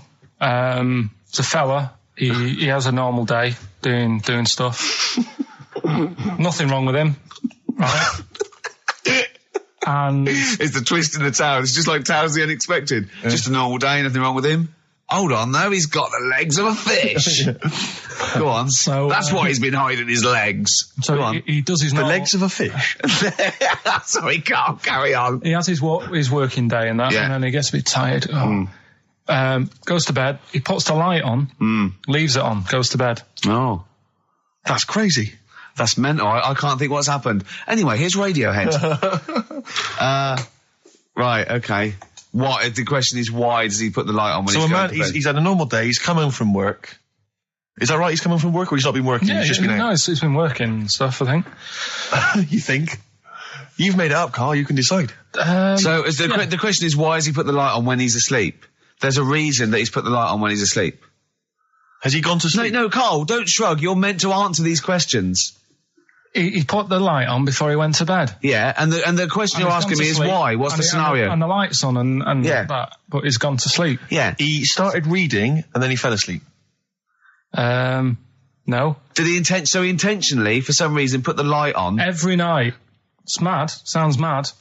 That's Carl, doesn't it? Every night he does it. Yeah. He puts the light on when he goes to Light sleep. on, it goes to bed. Carl, is the point of this, he puts the light on for a very good reason. Not for us, but for some people. He's blind and it's always been on and he thinks he's turning it off, but it was on in the day and he thinks he's turning it off, but he's turning it on because he's No, blind. that'd be stupid. That works. No, that works great, Rick. Yeah. Thank you, Carl. So you've got to come up with what... Hang on. If What? you're blind, why would you put a light on? No, he thinks it's off. Yeah. But why would he turn it on anyway? Just think so he doesn't get burgled, so people know he's in because he can't see him. So he just he puts the light on when he's there, then he turns the light off when he goes to bed, so people think it's fine. But he's got it out of kilter, and actually he's walking around in the dark all day. I don't believe that if you're blind, you turn your light on. I don't think you'd be living on your own, would you? I'm not having that for a Do second. blind people live on their own? For a second. Well, some people do. Lonely blind people live on their own. No, if you got bad eyes. What, any of them women? Are there any blind women who are living on their own, Rick? No, I mean, if you know of some blind women. Oh, living on their own. 800 800 1234. We've gone through this. If you are a blind woman with no standards and you don't care annoying voices and smell, Yeah. then get in touch with you. Yeah, I mean, you know- you've got to be within the ages of, say, 25 to 65. You know, Right. well, call it 75. You fussy, you fussy all of a sudden. I know. Yeah, go on. If you were blind, would you live in London? Because someone said yesterday there was one struggling outside in Leicester Square, and I don't understand. If you were, I mean, you know, That might have been a tourist. but why come to London if you're blind? It's the worst place in the world to come if you're blind. To hear the sights. To hear the sights. It's a bit mad, isn't it? They have they do the same job. They have tourist needs like anyone else. Yeah. No, but it sort of stinks, and you'd go away going, "Oh, it's not that good." I just thought I thought it was a bit weird. Well, never mind your concern for the partially sighted or sight impaired people coming to London. Get on with this. Yeah. So there he is. Yeah. It's like, oh, a bit tired. Yeah. Just put the light on. Get to bed. Yeah. So he turns the light on and he goes to bed. Yeah. Oh. Should we play a track? He's not sleeping on the job. He's a lighthouse keeper. Well done. Is he a lighthouse That's not keeper? it, Carl. He's a lighthouse keeper. Right, why wasn't the light on all the time? It's light in the day. You idiot. Play a record. What? Play a record. You're a buffoon.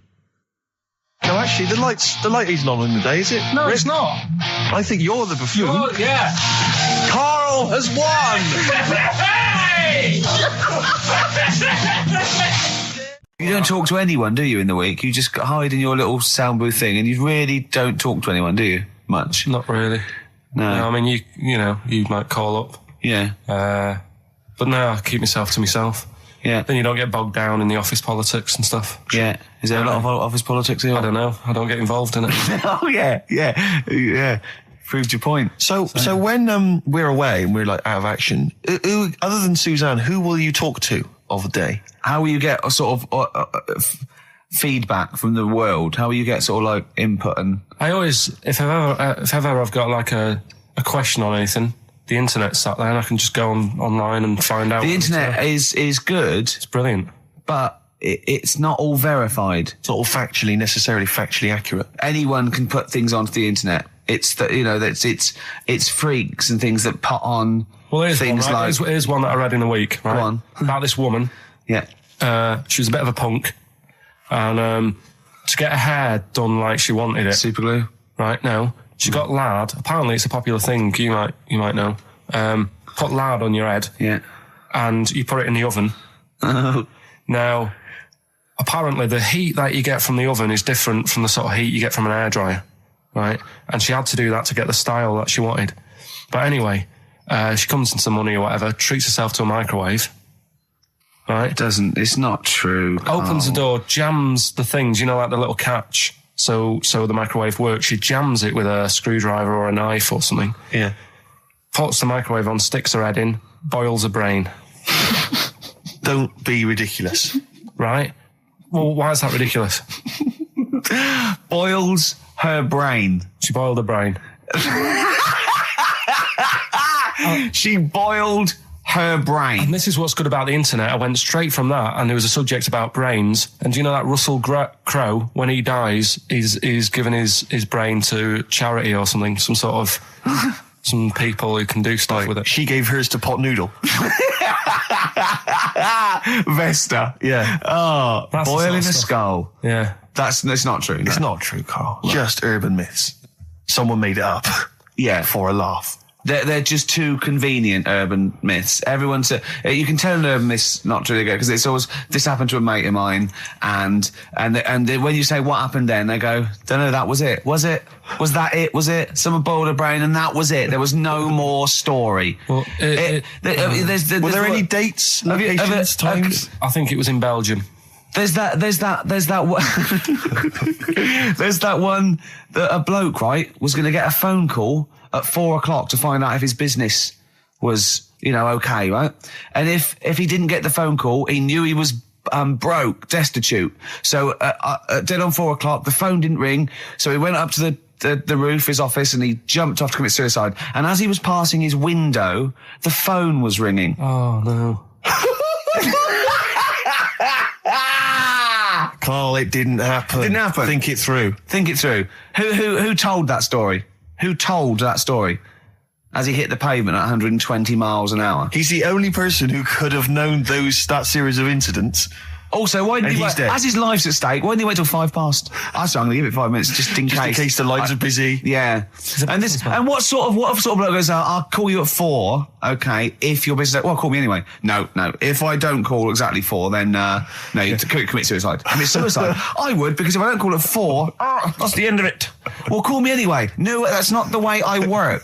Why can't you just call me and tell me the other way? Well, I'm telling you how I do it. If you're bust, I don't call. Can't you just call to verify in case something goes wrong? What if it's engaged? It won't be engaged. Just commit suicide at 4, please. It didn't happen, Carl.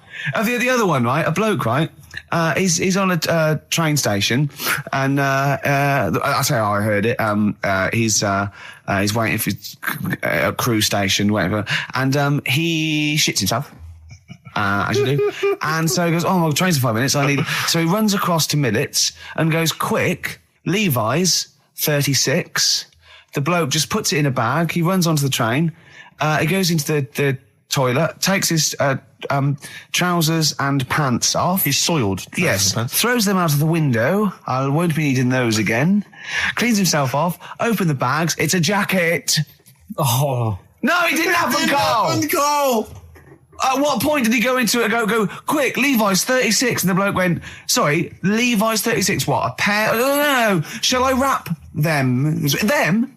It. Shall I wrap? Just wrap whatever it is. Do you want to look? No, I'm not looking when you're putting it in the bag, please. Right? 36 white stories. Well, don't say anything. I've told you 36 Levi's. And put it in a bag and charged me for it. Yeah. I don't want to discuss it further. Yeah. There was one... There we go. There was one about a woman whose husband died, and she had him cremated. Yeah. And made like a little egg timer out of him. Right. And she said, I did that so it can still help around the kitchen. Well, that might be true. That might be a joke. That's quite sweet. That might be That true. is a true story, again. It was all... No, not again, because the ones I just told weren't. Nor is the boiling the brains in a bag curry microwave. Head story, true. Yeah. That's all. That's nearly it, Carl. Right, what's your last room 101? Oh, God. It was holidays. Holidays. You want to put holidays in room 101? People who are sort of annoying on holiday. Oh, yeah. Do you know when you go away? Oh, yeah. We've sort of touched on this before. Is this going to be the Scouse guy? Yeah. Go on. Oh, it's so long now. I mean, it was a holiday when we went to Tunisia. And the Scouser pissed you off. Surprise, surprise. Yeah. Yeah. But the annoying thing was, when you go on it was a cheap holiday, and like the lesson here is, if you want a good holiday, you got to like spend some money. Yeah. And we didn't on this one. We spent about, I don't know, 400 quid for two of us for like a month or something ridiculous. And we got there and, you get to the hotel and you go, we have made a mistake. It's a ropey hotel. You can tell like the blinds and stuff as you walk in, they're all dirty and stuff. And you think, well, let's make the most of it. Let's not get down about it. It's a holiday. It's got a rest. And you try and make the most of it. And we had to meet. Like you have one of those things where you get to your destination and the rep says, right, go and unpack your bags and that. Go and sort yourself out in the room. And tomorrow morning we'll meet up at 10 o'clock. And I'll go through, the best sort of place to go for camel rides and, the best deals I can get you. That sort of thing. Can anyone here walk like an Egyptian? So she says, right, tomorrow morning, meet 10 o'clock in the discotheque. So we get up and we have breakfast, and it wasn't a good breakfast. The kitchen was, like, bit horrible. The food wasn't good, and it was run by sort of midgets. What do you mean it was run? Not there's anything wrong with that. There was little fellas running around, and the annoying thing was one of them sort of started to fancy my girlfriend. How did he manifest his affection? No, you're not saying there's anything wrong with midgets, though, are you? Just saying it was strange that there was. Yeah, but even midgets shouldn't be cutting in on Karl Pilkington's territory. I know, no. But it's also that thing of, they've got little fingers, and it's sort of ruined. I'm so sorry. No, I'm not. It is a bit of a phobia of mine. Okay. Do you know what I mean? They are nice people and that. Sure. Oh, God. But the annoying thing is... So what was he doing then? How did he... I don't understand how he was chatting up your girlfriend. Was he crawling under the table so you couldn't see? Just kept... Whispering to her from underneath there.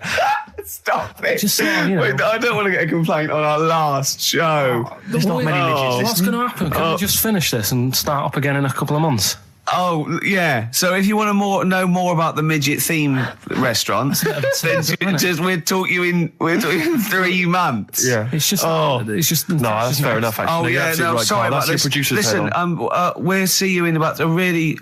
it's been a pleasure, truly, and thank you for everyone that wrote letters. Have you really? I've got you both a present, right? Oh. I got Ricky, do you know, like we've done fables and stuff? Right? Yeah. This is like Mr. Ben. Oh. This is brilliant. Yeah. Right, and it's like little fables that Mr. Ben goes on. Oh, fantastic. So I want you to learn something from that for when you come back. Okay, brilliant. That's lovely, I'll tell you Karl. one of the stories I read this morning. It's brilliant. In fact, when you've done with it, give it me. Yeah. Because I haven't finished reading that. Okay, thank you, Karl. And for Steve, a little Shut up lines. A little book of chat-up lines. That's fantastic. great, Carl. Well, we'll see you in 3 months. But carry on emailing Carl. Cherish Karl Pilkington. He sits in a little room by himself, so keep him in touch. And we'll see you in August. We're going to leave you with something that we all love. This is There Is a Light That Never Goes Out by the Smiths. Very apt, I think. Goodbye. See you later. Same way every day on XFM 104.9. I'm Ricky Gervais. With him, Steve Merchant. Sure. Rick, I only had one thing I had to do all week. Okay? What was that? I was so excited about getting up Friday morning, getting Bruce Springsteen tickets. Yeah. The Boss is playing in October. And basically got up too late. Well, not sold out already. You just Sold out. It had sold out, but I started calling about 12:30. It sold out. I trawled the net. I trawled all the phone lines. Some of those buys are bulk buys for selling on, aren't they? They're not all individuals. This is the problem. I mean, I don't know how many people they can fit in Wembley Arena, but sold out by 12:30, and that's popular. Wembley Arena? Yeah. It's about 12,000, isn't it? I was so gutted. It was all I had to do. I was so looking forward to it. I phoned up one of those quite dodgy ticket agencies. Do you know how much he was offering to, they're 45 quid to buy. He said the starting price is 225 quid. I mean, that to me is like a ticket tout, like a legal ticket tout. Are they allowed to do that? I don't know. It's crazy. I was so angry. They'd have to say their booking fee was £150. Exactly. But now I'm like desperate. I don't know what to do. I'm just wondering if I can abuse our position on the radio and just try and scrounge them from anyone who's listening. No, I mean anyone who's listening who's got the power to get them, or... This is begging, isn't it? It's exactly what it is, Rick, yeah. Yeah, I was going to try and dress it up. Yeah. But it's just begging. Ticket touts after you as well, for dissing him. Ricky.Gervais... Don't bring me into it. Shut up. Ricky.Gervais at xfm.co.uk. If there's anything you can do to get me a ticket, I'm willing to pay for it. Up to the price of 45 quid. Yeah, wow. No, second hand. Yeah, 30. Yeah. You don't want to throw your money around, I'll give Steve. 25 quid, come on. Don't you know who I am? Yeah. But that, I mean, do you know what I mean? Because I'm just, I asked Carl if he could sort it out. He's done nothing. He's achieved nothing. I know. So I'm just desperate. I'm in a desperate situation and I don't quite know what to do. I'll tell you this though, Carl. Don't bother doing favours for him because he's not grateful. You give him something, he goes, right, does this mean I have to give you something back? And I go, well, no. He goes, good.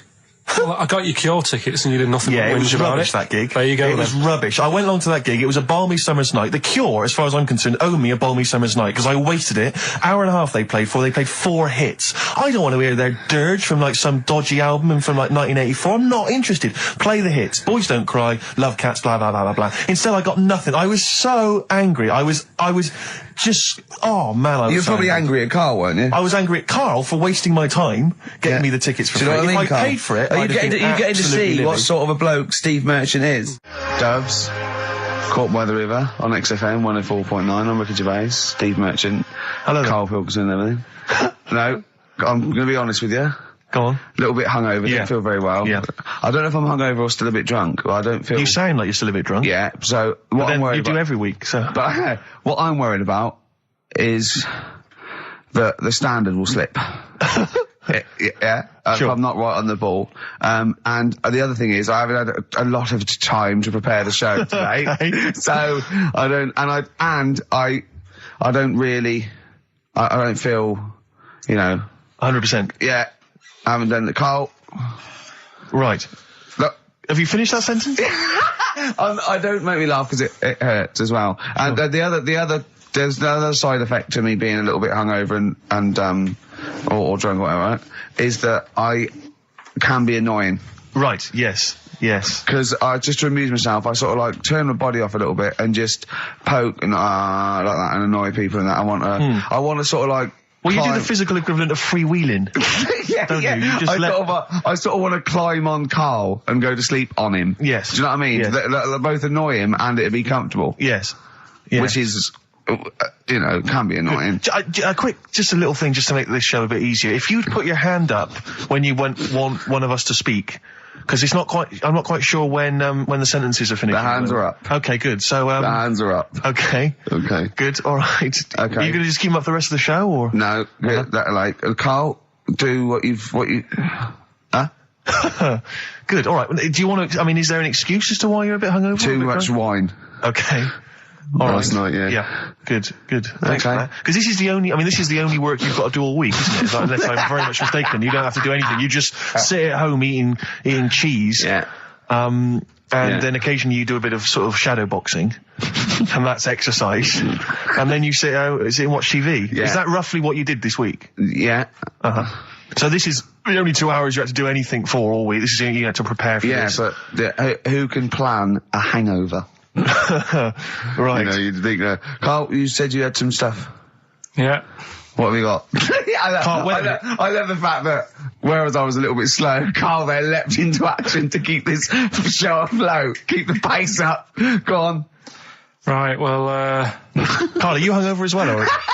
I'm just a bit annoyed because I'm with you. Do you know what I mean? He hasn't got much to do all week. You're having a laugh. What? What angers me is I kind of hope that maybe I could have quite a long career in radio, and I sort of feel like I don't know, the word sinking ship. Those words spring to mind. Because it feels like, I mean, Carl, you're just a chancer anyway. You weren't even supposed to be on air, and we've made you into something of a household name, and that's cool. Household name. And Ricky's already a celebrity. He's got it stitched up. He's got corporates. He's got, voiceover work. But I've got nothing. I'm running on empty. I'm not, nothing. I've got nothing. I'm sort of dependent a bit on this. Yeah. Financially. And, go on then. What and you two are sort of bringing it down, really. Right. Do you reckon I can get my own show, Carl? Carl. Tell them what I did out there with the bit. No, Carl, tell them how funny I was out there with the bit a minute ago. So anyway, come on, I'm right? bored of this. I'll tell you what. will we tease them with what we've got coming up next? Yeah, Carl, tease us after the next Because record. I think we've already got them for 2 hours. Yeah, we've hooked them, Carl. Don't worry, this is textbook radio. What's this? Badly Done Boy. Yeah. Rick, can I just... Sorry, I don't mean to abuse our position again, but... Bruce Springsteen's performing in London tomorrow night, and you remember I made an appeal to try and get a free ticket. Yeah. Well, I don't even mind paying. I tried to pay, but that's good of you. No, I'm a generous kind of guy. And I thought you were mean. No, go on. What are you going to say? You were all I'm saying is, face value. I mean, you don't want to be ripped off, do you? No, don't be crazy. Ideally half price. Yeah. And I've been chasing kind of my tail, really. I'm not going at the moment. I'm not going, and I'm desperate to see him, man. I mean, he's going to do a great concert. It's his only one in London. I can't believe that being on the radio, being on XFM, the listenership's going up apparently. I can't believe I can't get a ticket. I've asked Carl. He's done nothing. Hang on a minute. No, Carl had a very good point. Nothing. Carl, say what you said when he was whinging in the but first of all, whilst you're moaning, you also asked in the week for a Badly Drawn Boy album. Yeah. You got in today. Yeah. There's one there for you. Well, yeah. But it's yin and yang. And it's Carl. like, but I do, Carl, what's Steve ever done for you? That's what you got to ask yourself. What has Steve ever done for you? Well, he took me to the BAFTAs. Yeah, but only because no one else would probably want to go with you. I can't believe that. What is I this? do not believe that. Oh, Steve, I'm going to stitch you up now, Carl. And it's in a nice way, and don't worry, it won't be too bad. He won't take too bad. Carl sent me a little text message today. Right. No, Oh, what is this? Right, okay. Okay. I'm in a very frail mood at the moment. No, you're like this this one. This is funny, because me and him have been, sending trivia back and forth to each other. Which is another point, right? I sent him... Oh, well, I'll get to that in a minute. I thought he'd really be amazed with, Well, while you're fiddling, if you can make my dream come true, to go and see Bruce Springsteen tomorrow, then give us a call on the usual number. Well, like I said, Steve... What? Right? It wouldn't be... Right, you just said when the song was on, can't believe it, right? We work at XFM, and I can't get tickets for Springsteen, right? Yeah. We work in radio, we should get tickets. Right, now think Which of I'm the willing amount to pay for. Yeah, but think of the... Yeah, but if it's sold out, he's sold out. Yeah. Yeah, right? but that's just something they say. Right, that's just what they say, is it? Right, so everybody on local radio stations say, do you know, I like that Bruce Springsteen, I want a free ticket, right? So another say... I tried to phone, I phoned for an hour and a half, I couldn't get through. Not long enough. I've put the hours in. Not long enough. Not long enough. What are you talking about? I've put the hours in. No. Right? So another 400 people turn up at the gig. They cram them all in. There's people being crushed. They've paid the money early. They were up early that day when the phone lines were open, whilst you were probably sleeping and that. So they're dedicated, and they're the ones at the front getting crushed. What? Would you Why mind are they Dad getting be crushed? happy if you were there getting crushed? I don't mind. I'll sit at the side of the stage and watch him. Yeah, but I don't mind. But everyone will say that then. And then before you know it, no one can see anything because you're all on the Carl's stage. right on this one. Leave it. Right, I'm going to give you this here. I'm handing over my mobile phone to Steve to read you can see it's from Carl at the top, but just read it out as you scroll down. Just read it out loud. Is this a text message from... Yeah, this is a text message to me from Carl. Read it out. To see at night as well as an owl, you would need eyes the size of grapefruits. If only Stephen could turn his head right round as well. Carl, I can't believe it. What upsets me most, Carl, right, is not the fact that you've been slagging me off behind my back. It's the fact that you've got the cheek to come on here and moralise because you failed to get me tickets and make a dream come true. You've come on here trying to pass the buck and say that it's a health and safety problem, when in actual fact it's a Karl Pilkington problem. See that? I've got it in the bin. I'm devastated. You know, and then let's play a record. I'm I should have upset. eaten this banana off air. What's the number? It's 08700 800 1234. But if it's sold out, Steve, it's sold out. A bit of a classic here. R.E.M. I bet if Ricky wanted to go, it'll be fine. I'm sure someone could sort it out then. Who? Oh, if Ricky Gervais wants to go, then I'm you can going. come. Are you? No. You want some tickets, then? I had a bit of good news this morning. Go on. I was on the tube coming down, and I don't want to sound arrogant, I don't want to sound pushy, but I was at Green Park, and I'm fairly certain, Rick, it's not 100% corroborated, I'm fairly certain that a woman pinched my arse. So what do you think of that? Yes. There's a lot of pickpockets around Green Park, so be careful. No, my wallet was still there. Really? But even if it wasn't, you know, that would have been money well spent. But the wallet was still there, so what do you think of them apples? Carpe diem, whatever it is, seize the day and all that. Okay. If you want the rainbow, you've got to put up with the rain. Yeah, of course. Yeah, rough with the smooth. You know, it's not all plain sailing, but, you know, rainbow's beautiful, but it comes because of the rain, which you might not like, so Yeah. make the most of everything and, yeah. Good. Cat food doesn't smell good, but if you don't put up with it, then the little kitten will die. Right, no, Carl, that is a good effort. Now, that one's yours. I mean, obviously, right? Right, no, but it's a good effort, right? I mean, it slipped seamlessly into the others. Yeah. Don't think it didn't. No, but it's good. I mean, we knew it was that one. But what I will say is, it's good, but what you don't know, maybe subconsciously, is, I mean, it's very similar to the putting up with the rain and the rainbow. But that's good. Why do you think that? Well... What does mine mean? Well, even though it smells bad, it's good for something. Right, So- see, so- I didn't look at it like that. What did you look at? I kind of thought... Was yours more specifically about cat food, generally? Because, you know, normally it's an analogy. Yeah, or a metaphor for something, you know. Well, no, the way I I mean, looked at it- Dolly Parton, who I think did the rainbow rain thing, she wasn't specifically concerned about weather conditions. No. It was a sort of general idea. It's all about life. Yeah. Well, that's what I've done. Go on, I've used an everyday thing Yeah. and put it with today's problems, right? Go on. So, like, my girlfriend, she might like to go shopping for clothes. I hate it, Right. but because I love her, I put up with it. Ah, that's nice. Yeah? Yeah. So, you love that little kitten. You can't stand the smell of the stuff you got to feed it, but because you love it, you go, well, you know, I'll put up with this just for a few minutes, and then I can, like, squeeze its head later and give it a little... Sorry! Squeeze its little head. Yeah, well, that's just the thing that I do with cats. Put it in a bag and drown it in a lake.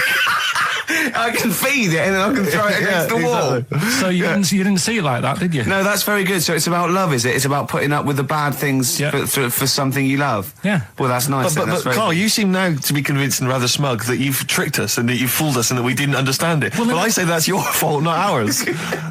No, it's not, though. I mean, look, that man in Forrest Gump, he was a bit of a nutter. And he came up with the life is a box of chocolates thing. Yeah. Now, if that was in this book, you say, oh, yeah, brilliant, you know, good bit of work. But if he was sat here doing the show with you, you'd be taking the mickey out of him. Sometimes I feel he is. No, but Carl, I could. In fact, if people are out there, we're too lazy. Could you write down everything Carl's ever said? Because I think we could publish that. Yeah. He said one today. He saw my salamander. It's not a euphemism. He saw my salamander, and it's just sitting there in the tank. Your exotic pet. Yeah, and he's worried about there not being a lid on. And he said, I went, what are we worried about? He said, wow. He said it sits there for 24 hours a day, obviously planning to get out. Well, he's got nothing else on its mind, and it's the daft thing is he has actually got the lid ripped up a little bit. And he'll be looking up there, and it's going to get out. But what's the worst that could happen? What's it thinking? What do you think it's thinking, this salamander? It's got its eye on the DVD player. I can have Ian be down the market. Right. Okay. Right. The results of We ain't got a winner for the first time. Yes, we have. We've got done this loads. feature for We've got loads of winners. No, we haven't. We've done this feature for 3 weeks. This is the first time I've managed to sort of... Well, let's go through them then. What have they got wrong? The first one. The first one? What was the first one? Well, hang on, let's do them in reverse order for a second. So what's the last one? The last one, the clue was, that bloke does sport on the telly and he's got a little kid. What's that? That's Destiny's Child. Des, who does ITV Sport, that's has got terrible, a tiniest man. child, right? No, terrible. that's fine, they got that. Okay, Destiny's Child. What's the middle one? Well, the middle one, right? Child. The second one was, he doesn't like women, yet he's got a couple of kids, that's a bit weird. Yeah. Right? That was PD, that was Puff Daddy. That is offensive. Go on. But it's not Puff Daddy. It's Puff Daddy. And he's not even called that anymore. He's called P. Diddy. Well... Okay, fair enough. But they got that one. Yeah. And if I'm being tight, these lot are as well. Yeah. Yeah. Tight means something in Manchester. Go on. Right. And the first one that they're having problems with, I don't think them birds should be allowed in this They've area. got it. Boyzone. It's not Boyzone. What's the clue again? I don't think them birds should be allowed in this area. That is perfect. A boy zone. No birds. No women. No women, yeah, birds, right? A boy zone. Sorry, Carl. If that isn't the answer, their clue is better than yours. That is brilliant. What was yours? Boy zone, it works perfectly. What's your answer then? Bangles. I have no idea what that means. Like seagulls. So you don't want them in this area, so you're banning them. Bangles.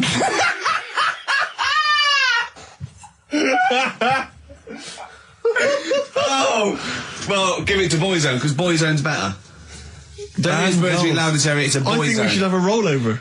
Carl beat them. You have to use his logic, surely. But theirs works, you can't... What have we got now? Right, so we're looking into animals that we get rid of. I've spoken to someone about snails, I've spoken to someone about jellyfish, and that, and looking at cockroaches today. She's an expert, she's just not just some random person. No, she works in a museum, well, a good museum. I said I'd give it a plug. It's the one near Knightsbridge. It's got dinosaurs and that in it. It's worth seeing.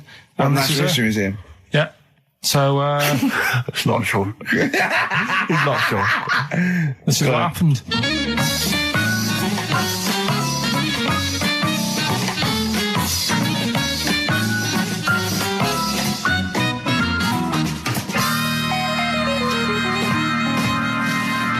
Now, what I'll do, I'll tell you as much as I know, and then you can fill me in if I'm right or wrong. And then at the end of it, we'll get to the bottom of whether we need them or not. Okay. All right. So first of all, the first thing that I found out is that they have 18 knees. That's not exactly possible. They're insects, so they have 6 legs. Yeah. And a knee is usually the junction between femur and tibia. That's sort of classic human knees and every other animal knee. So with 6 legs, you can only have 6 knees. Could somebody sort of got mistaken for seeing one that was a bit double jointed? I think you're grasping at straws or something. All right. Well, we might have to come back to that one then. Okay. They can hold the breath for 40 minutes. Well, they don't do that because they don't breathe in the same way as us. They breathe through little spiracles, holes down the side of the body. So, no, they're not a very apt simile because the method of breathing is so different. What do you mean? Because insects have a totally different system. They don't have lungs in the way that we do, just breathing through one part of the body. They're actually breathing through every segment of the body all of the time. So even though they've got their mouth shut, they might be able to slide. Nothing to do with breathing. So only just feeding. So you see, maybe that's where someone's gone wrong. Someone's got hold of one and sort of taped its mouth up or something and got bored after 40 minutes and said, well, we'll call it right. It's a unkind thing to do to an insect, even to a cockroach. Yeah, but it's all... Can't do that. Yeah, but... No. Pretty unkind thing to do anything, even a cockroach. Something else I found out. Yeah. They can live for a week without an head. Well, that's true if they don't bleed to death in the process. But the weird thing is, when I told you that they had 18 knees, you seemed a bit sort of like, don't talk ridiculous. But then we're talking about an animal that can live without an head. So there's a little bit of truth in that one, yeah? Yes. Why, when it was invented, has it got that facility? Say if someone said to humans, we could do that with humans, and, you know, if you lose your head in some accident, it gives you a bit of time to sort of go back to your family and maybe write them a note. You won't be able to have a chat, but write them a note saying, it was my own fault, and it was nice knowing you. Oh, well, that would be a useful facility, I agree. But cockroaches are great survivors. I mean, they've been around for over 300 million years. They're one of the most primitive insects. All right. Well, I've also... is it true that they do a lot of resting? Apparently they can sort of rest for 75% of the time. Rest? Yeah, they just sit about doing nothing. It's probably true of a vast proportion of the world's fauna. Well, I mean, maybe the 25% that they are working, they're really giving it some, so it might make up. They're probably searching out food, and yeah, they can slow down considerably. You can chill insects in the fridge, and they'll become very, very quiet. You might think they're dead. Yeah, but I'm sure, you know, if we were sat in a fridge, you know, we'd go a bit quiet, wouldn't we? You know. Well, you might not know much about it, of course. Yeah, but Not quite reading the right sources. well, I've been using the internet. I'm sure there are many useful sources that you could find there, but some of those seem to have been a little misleading to you. So you don't agree with a lot of what I've told you there? No. So cockroaches, can we get rid of them? No. So we're keeping them then? I would say so, yeah.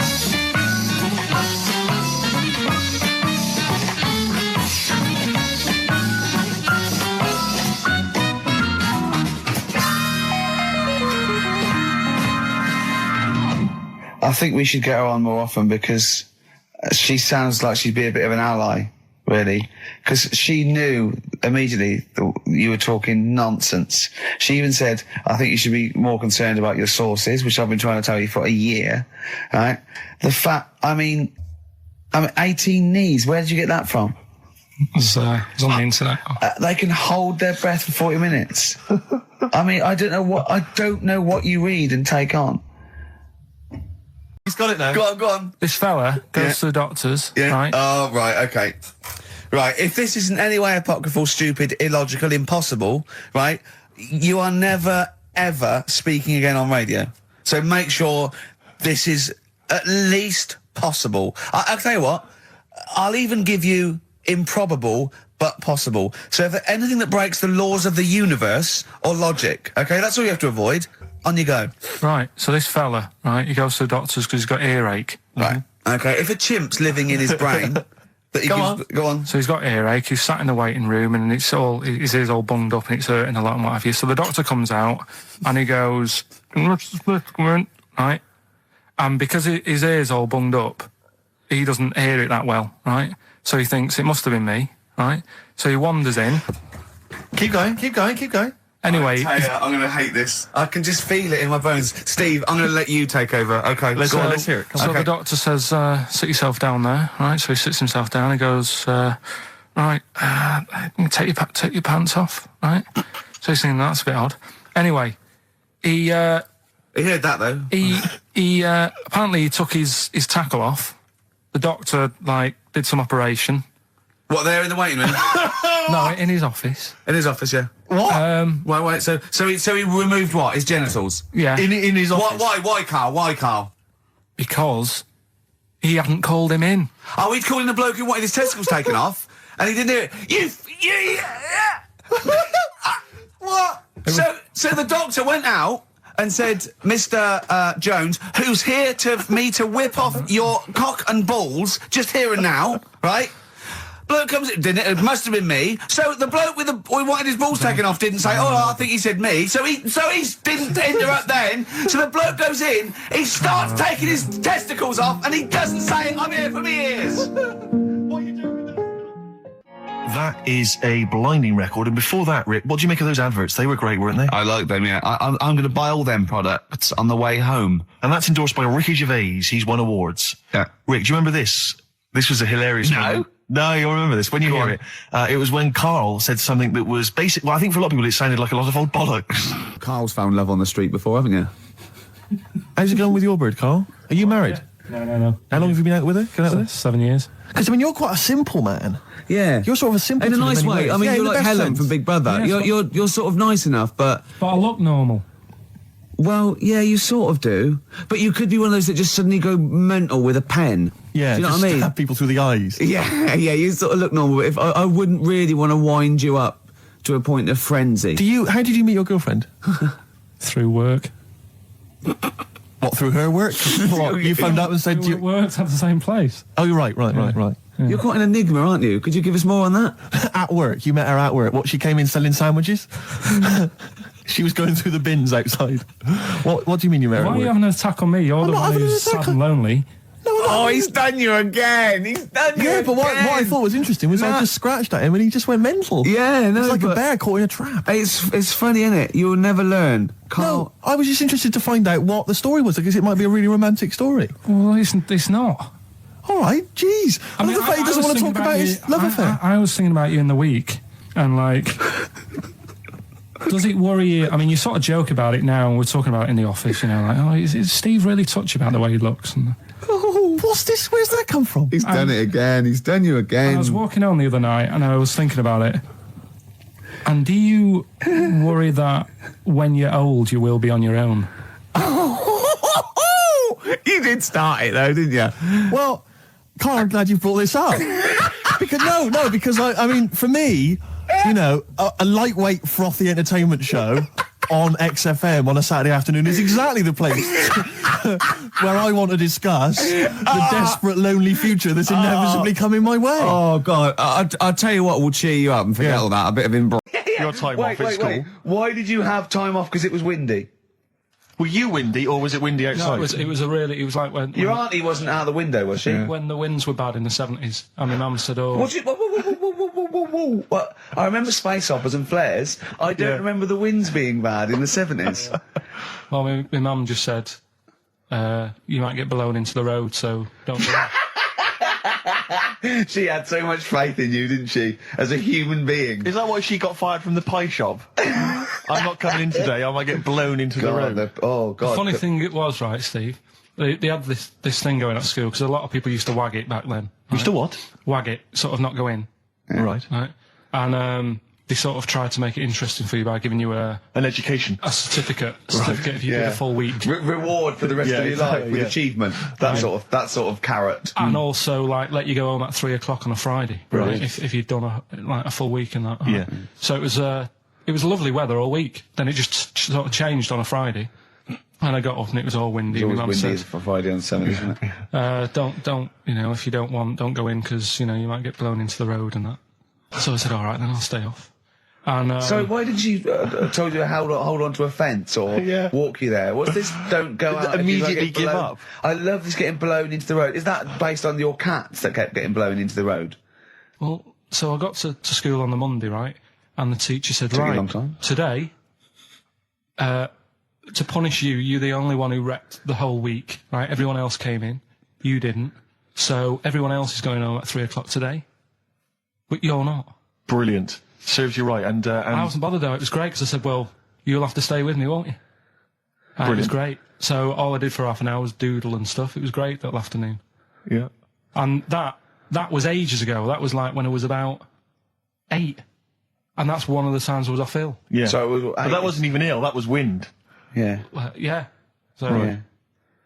Yeah, it's a bit different when you're To be honest with adult you- world, though, Carl. You can't just not turn up because you've got a bit of a cold or you're a bit fed up. I mean, we had an appointment 4 o'clock Thursday, wasn't it? And he had to call it because I cancelled it. Meeting went on a bit late. Time management. Get things done. If it was important, you'd get it done. Play a record, Carl. Pull your finger out, please. when I was a kid, right, and it's all right for you to go into women's toilets when you're a kid. It's like, oh, it's a bit cute, right? As long as you're not, like, over 15 or something, right? Right. But when I was a kid, I went into a toilet, and women, when they use their little cubicles, they don't shut the door. Some of them just sit down on the toilet, right? And you see everything. And, no, seriously, that's probably one of the first times I saw, like, a woman. Yeah. That, right? And my Auntie Nora when she was staying over. What happened with your Auntie Nora? She was, she's into wearing caftans. Into wearing what? You know, caftans. Oh, yeah. What caftans? Big, bellowy sort of dresses. Right. And, yeah, I used to sit on the floor at home in front of the telly. Sure. She was on the chair behind. Yeah. She did a bit of a sort of a Sharon Stone scene. Oh, God. Yeah. Did you see it? There was no underwear. No. What age were you? What was it like? What age were you? It was like a ripped tennis ball. What? Right, we're off air. We're off air. Either that or put us in for the Sonys. I've told you before about buying presents. Did those gloves have your name sewn in them? And a piece of string that ran over the back of your duffel coat? You know, I've never been into getting presents and that. I had the problem at that Christmas one, that time with the Victoria Plum. Yeah, we'd hate that. We'd hate to bring that back. We've done that. Because you talked about it because it's kind of to do with your dad, isn't it? He's a very bad gift buyer. Was that the problem? Well, yeah, my dad just wouldn't bother. It was my mum who sort of made an effort, and she sort of worked out half of what I wanted, then she left it to my dad to get it off someone, see if he could get one cheap or whatever. I love the fact that usually people talk about, like, drinking heavily or violent abuse, right? Yeah. But here's what he's been left with and scarred with from parents is bad gift buying. Yeah, and That's the not so Victoria bad, Plum is it? incident. In the greater scheme of things in the world, Yeah, but- that's not a bad thing to have, is it? Right, there was this, this is what it's like about getting presents and stuff, right? With my mum and dad. Go on. My mate, Colin, right? He Colin had, Makin? No, Colin Bailey, Oh, right? yeah. He had a Little Sinclair Spectrum, right? Yeah. Computer, Yeah. which was like the thing to have at that time, yeah, right? yeah. Used to always go round to his house. The deal was... Not the one you had to play through the window because you weren't allowed. No, that's another lad. Oh, right? yeah. This is a different lad. And the deal was, he came to our house, and my mum gave him a pie. And then I'd go round to his, and I'd stay there for a few hours playing, you know, Hungry Horace and stuff like that on it. Sure. Right? Now, my mum and dad knew that I really wanted one of these computers, right? So I waited about a year. Came round to Christmas Day. I thought, I reckon might have one. Turned out they bought me the wrong one. They bought me a ZX81 instead of a Spectrum, right? And Christmas Day, I'm there trying to load the games up. It's not working. I'm thinking, what's wrong, right? And the thing with me, when I was a kid, I used to get quite sort of agitated. This quite is easy, the moment. right? I found out that it needed a RAM pack to make it work, right? Looking in the thing and it's saying, and make sure you put your RAM pack in the back. And I was like, oh, where's the RAM pack? And my dad's going, I don't know, I've got you the main bit. That's it. So I was that wound up, I just was sick, right? Just sick. I didn't feel sick or anything, I just was like, oh God. Went to the sink, just sick. Because I was that on edge about it. I said, come on, we've got to get one. And my dad's like, Tandy's shut. We're not gonna get anything today. Ruined again, Christmas Day.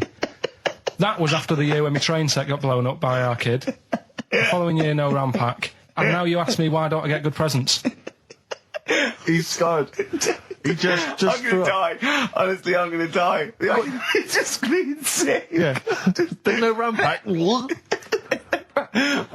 you get to the bottom of it? Why wasn't there a RAM pack? You have to buy them separate. Oh, It's one of them okay. cons. What do you mean I can't play Frogger? Oh no. So, wasn't there another incident when you threw up? Spontaneously threw up? Through sheer anxiety? I do get it. It's not so much now because I've relaxed a bit, but as a kid I used to be quite on edge all the time with certain things. Do you think that's what happened to your The cat wind. that kept being sick? That it didn't get the food it wanted, and it just threw up. Do you remember that? Yeah. God. So they shaved it. Yeah, but again, you see, the cat thing, I mean, it's mad. I was thinking about it the other day, right? I used to think I had quite a normal upbringing, You didn't. right? And someone was talking Your about the mother cat. once told you not to go to school because it was windy, Carl. It was Yeah. not Right. a normal The upbringing. cat was being sick, so she shaved it, so it was easier to clean. Right, well, my mum and dad went on holiday, right? And I stayed at the Rosses down the road. Oh, yeah. Only a kid, must have been about 5 or something, right? And I was always running around in the house. I had a lot of energy as a kid. What the Rosses did, they had this cat that was dead violent, the most violent sort of angry cat I have ever witnessed. A tiger. It was honestly, Steve, if it was bigger, it would have been, because it was just always having a go at you. Yeah. If you went to pat it on the head, it went to bite you and stuff. And what they used to do with it, to stop me running around, I'd sort of be running around, and then I'd get a bit tired, and they'd say, have a lie down on the settee. So I'd lie down on the settee and I'd nod off. And what they used to do, I'd wake up and I'd put the cat on my belly. Right? So I'd be scared to move because it's like it's going to get me. But it would keep you there. It kept me there, and it used to sort of slaver on me. and they'd sort of, you know, go out or whatever, and I'd be lying there. That's not normal, is it? Carl, sorry, were you created by the Brothers Grimm for one of their fairy tales? What kind of a life is that? A cat paperweight to keep Karl in place. He keeps blowing around. It's windy. We'll have to weigh him down. Be careful. Your mum probably told him that it's a windy day. You got to get something heavy on him. Otherwise, he just gets blown into the road. God Bless him. Did I ever tell you about my Uncle Alf? No. He wasn't a proper uncle, right? But he was just one of me dad's mates and that. And he was getting on a bit. He must have been about, 60, which is pretty old when you're younger and that. And he was the same. He used to always wear a suit and that. But he was never in good nick. It was always like a rough suit, but it doesn't matter. He's still, making half the effort and that. Yeah. And he used to sleep in a dinghy. Right, Uncle Alf. What? In his house? Yeah. Why? Well, in a flat, he's in like a little bed sit. Because he only had a little bed sit and he was into boats and stuff. So he had this Two birds with one stone. Had this little dinghy, had a little flat, thought, well, it's tight space and that. He had a dinghy as a bed, and he had 2 tellies, right? He had 2 tellies, one that the sound worked on, the other one only the vision worked. So if you wanted to watch a programme, You had to turn both on. put them both on like BBC One, turned one up and watched the other one. Wow. Monkeys and arses. Yeah. We should put that on the poster. And they go together, because I joined the zoo last time. We went down and became friends of the zoo, right? Oh, well, I thought maybe you had to sit in a cage for that thing happened. I went straight for the chimps, of course, right? And there's sort of like 3 sort of big sort of adult ones there, and there's people with their kids, and I could see the people just putting their kids away as one of them went up and started putting his face up the other one's arse. Sure. And it was sort of like, I just can't be bothered to explain this to my children. Exactly. So I hordes of people just moving away. Oh, come on then. There's the lions. You're going to have a look at the lions. Yeah. What are they doing? They're just sniffing each other's asses. Yeah. Yes. I remember when I used to go to the zoo, I always felt there were certain animals that weren't getting a look in, really, that no one was particularly interested in. The tapir. Exactly. We were going straight to the snakes. We were interested in birds. I don't remember being particularly interested in birds. Big cats, although it's a bit depressing. Great apes. Reptile, you're right, reptiles, yeah. Birds, unless it's a big one that you think can rip a dog apart. Yeah, a vulture, you go, or an eagle, brilliant. Yeah, exactly, yeah. Owls are brilliant. Yeah, owls great, but I've always wanted a little owl on my desk. I'd like to be doing work and there'd be a little owl there, and I go, can you give me that pencil? And it just sort of goes over and gets me a pencil, goes, cheers, and it just watches me and it thinks I'm brilliant. Do you know what I mean? Not really, no. No? No, I've never had nurse have any kind of animal sat on my desk. No, Carl? You'd like a little owl, wouldn't you, that helped you? No, I had a little magpie, didn't I? We've talked about that. Oh, he came down and started pecking your grifter, didn't he? Yeah. What was his name?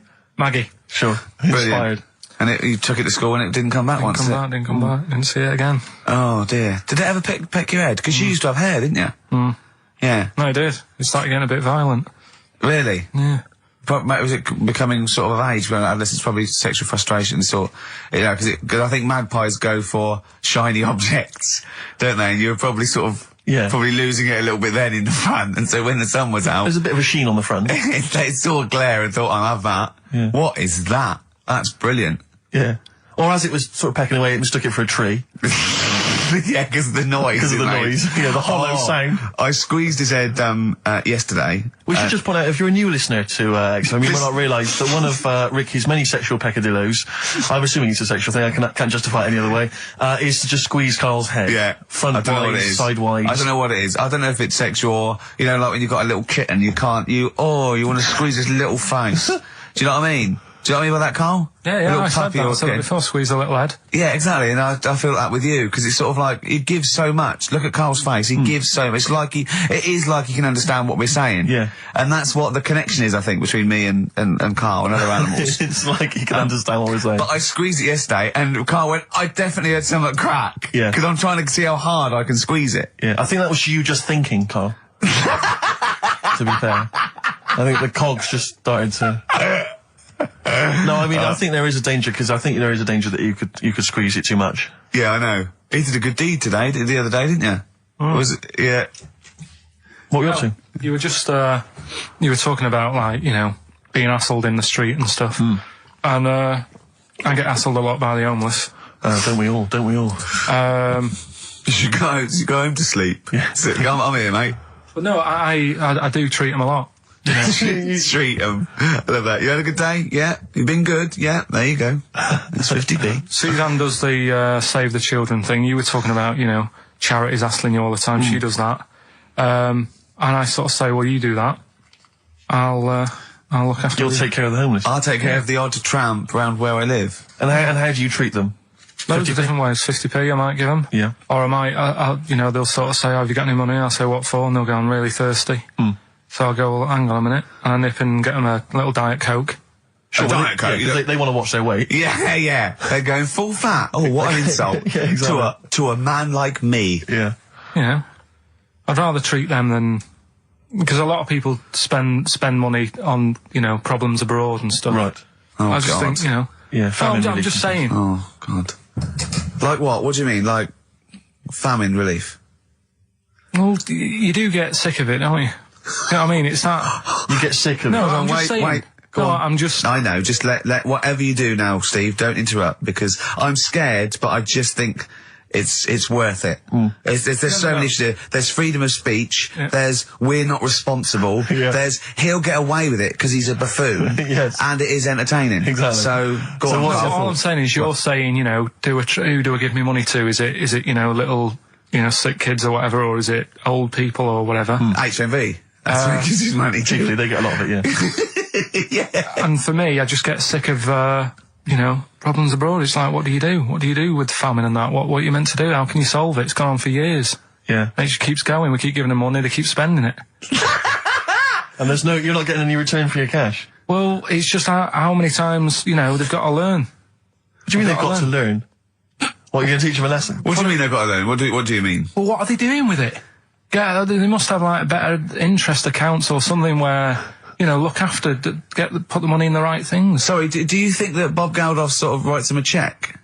He goes over and he's in the helicopter and there's millions of them, and they go, it's Geldof from Boomtown Rats. Brilliant. They go, I If hope, there's one man that can help us. yeah, I hope he doesn't sing. He's not going to sing. He's got some money for us. And he comes down and he goes, do you want a cheque or do you take Switch? They go, we don't take Switch. He goes, there's a cheque. They get He's things doing like... that again though, isn't he, as well? I Is mean, he? I like, he used to work here, Bob. He's a lovely fella and that, but... Yeah, he's a lovely man. But how many times can you save the world? He's over there again helping out, and it's like, well, what do you do? Are you saying don't bother because it keeps happening? Not for well, I'm not saying that. You know what I mean? I'm not daft. But that's what you're thinking. And Carl, you are daft. Yeah, exactly. I don't know what the answer is. Do you know what I mean? So you're just saying wash your hands of the whole affair, leave them to it. Yeah. Sure. Are you really just saying it's nature, it's tough luck, just don't interfere? Like a wildlife programme. Is that what you're saying? Don't interfere. Are you basically just saying it's not my concern? This has got a bit heavy. Can we do Cheeky Freak of the Week? That's fair record.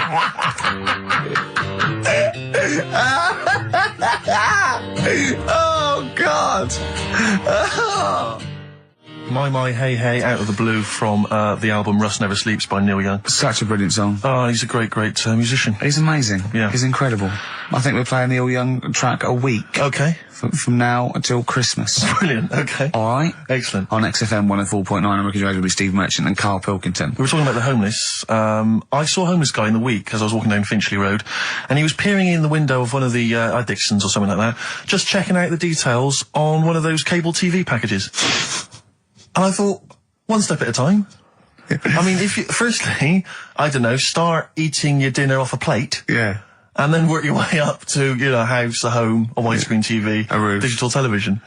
But it's odd. Well, that might answer one of the questions, because I keep getting recognised by homeless people, and I never know what to say. I go, I think, well, either they're not really homeless, and they've got sort of digs or something, and they watch television, or the scariest one is that they've become homeless in the last few months since the office. And I think, oh God, that's really scary.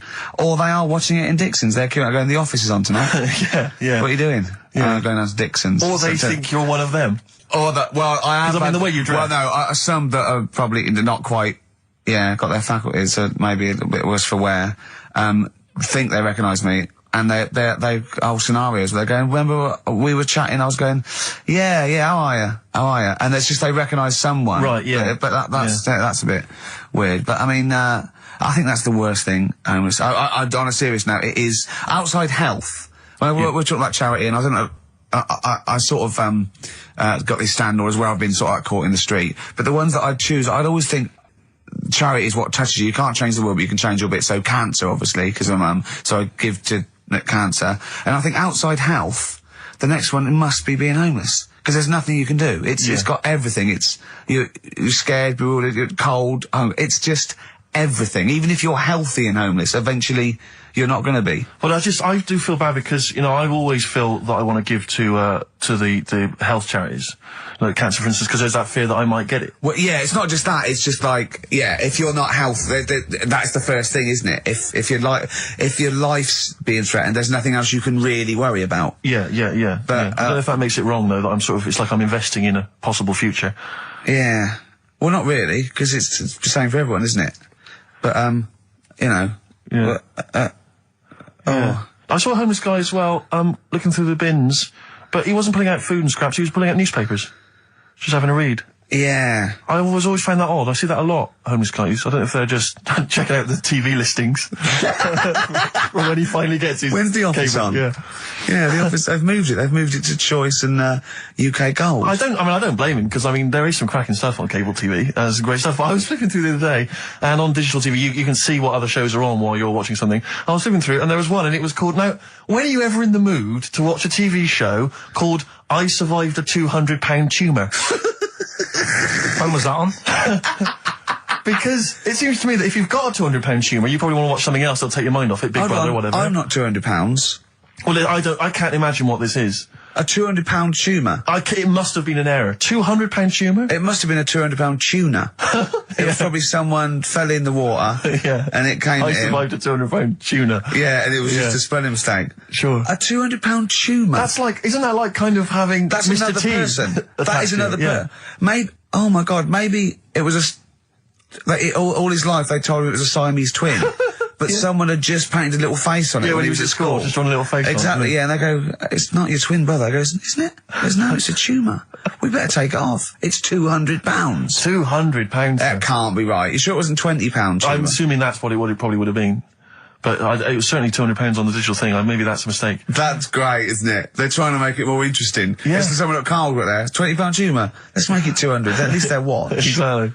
That's what I'd be like, though. I wouldn't want to go to the doctors. You know what I'm like? A £200 tumour. I know. It's just that thing. I mean, you know what I'm like. I don't like. It depends where it is as well. Taking your clothes off and all that. There's the pressure in it. You don't like anything being touched, do you? I remember when he said he doesn't check his balls. He doesn't like the feel. That's live with me. He doesn't like the feel. I think, do you mean that you don't like what it feels like in your balls when you're fiddling with them? Because I imagined it that you meant you don't like the feel, in your fingertips. You don't like the feel of your balls.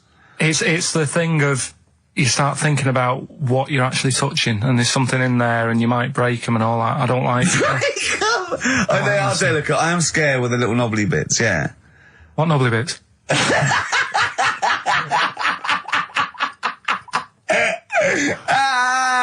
But I'll tell you what, it's that thought at the doctor's. It's that thing of, it's not taking your clothes off in front of him, right? It's the way you've got to take your clothes off, but he asks you to go behind that curtain to do it first. Yeah. So there's more pressure, because then you come walking out with nothing on. Right.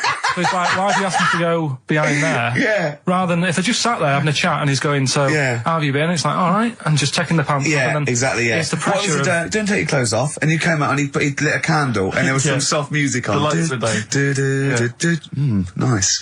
Yeah. Or he said, if it'll make you feel more relaxed, I'll take my clothes off. Yeah, exactly, yeah. But I'll do it in the form of a striptease. Now, Carl, I'm going to ask you the question, knowing the answer. What do you think of maybe a gay doctor just checking his testicles out? He's a professional, he just happens to be gay. That would never happen, would it? What are you talking about? Why not? Oh, speaking of... Go on, doctors. No, gay people and that. Do you know when we discussed gay-only toilets? Yeah. It's only, it looks like it's coming into action. No, it doesn't. Right. No way. It was mentioned again Where? on... Your head. No, I think Do it you was think that people in positions of power are listening to this show getting ideas from you? Tony Blair. Makes you wonder, doesn't it? No, it really does. And the funny thing is, why are they getting upset? Why are gay people getting upset that they might have to have their own toilets? Carl, you don't know what you're talking about anymore. You They're don't know having a what sly look. You don't know what you're talking about. Okay, can we have Cheeky Freak after this? If you want. Placebo. This picture on XFM 104.9. Steve, you're thinking of taking over as producer, aren't you? Well, I just think it's a shambles. I've asked for Cheeky Freak of the Week, and it appears that Carl's not ready. He's not prepared. No, I can sort of remember it. It's just that I like to have all the information. Contempt for But the you've just listener. had just a whole bunch of adverts and placebo, and no one's getting ready. We're shouting, we're having a shout and that. Right, do you want to sort yourself out in future? Yeah, that's what we were chatting about. Someone emailed in about they watched the £200 tumour thing, and when it was removed, it was carried away in a wheelbarrow, right? Karl said, what, even when she had it removed, she still carried it round in a wheelbarrow. And he went, I thought it's sort of like she'd become attached to it. You definitely are my favourite thing in the world. It's great. Look at the way he's looking back. But I think they're all the same. The people, I have had more emails about people saying I watched the £200 tumour and I shaved me arse than anything else. Than anything that, when we ask questions we come about up with science, we talk, yeah. Nothing. Slight Silence. concept, we talk about political issues. One person emailed in, they said, I tuned into the £200 tumour documentary. It looked disgusting, I couldn't watch for long. What were you expecting? Yeah.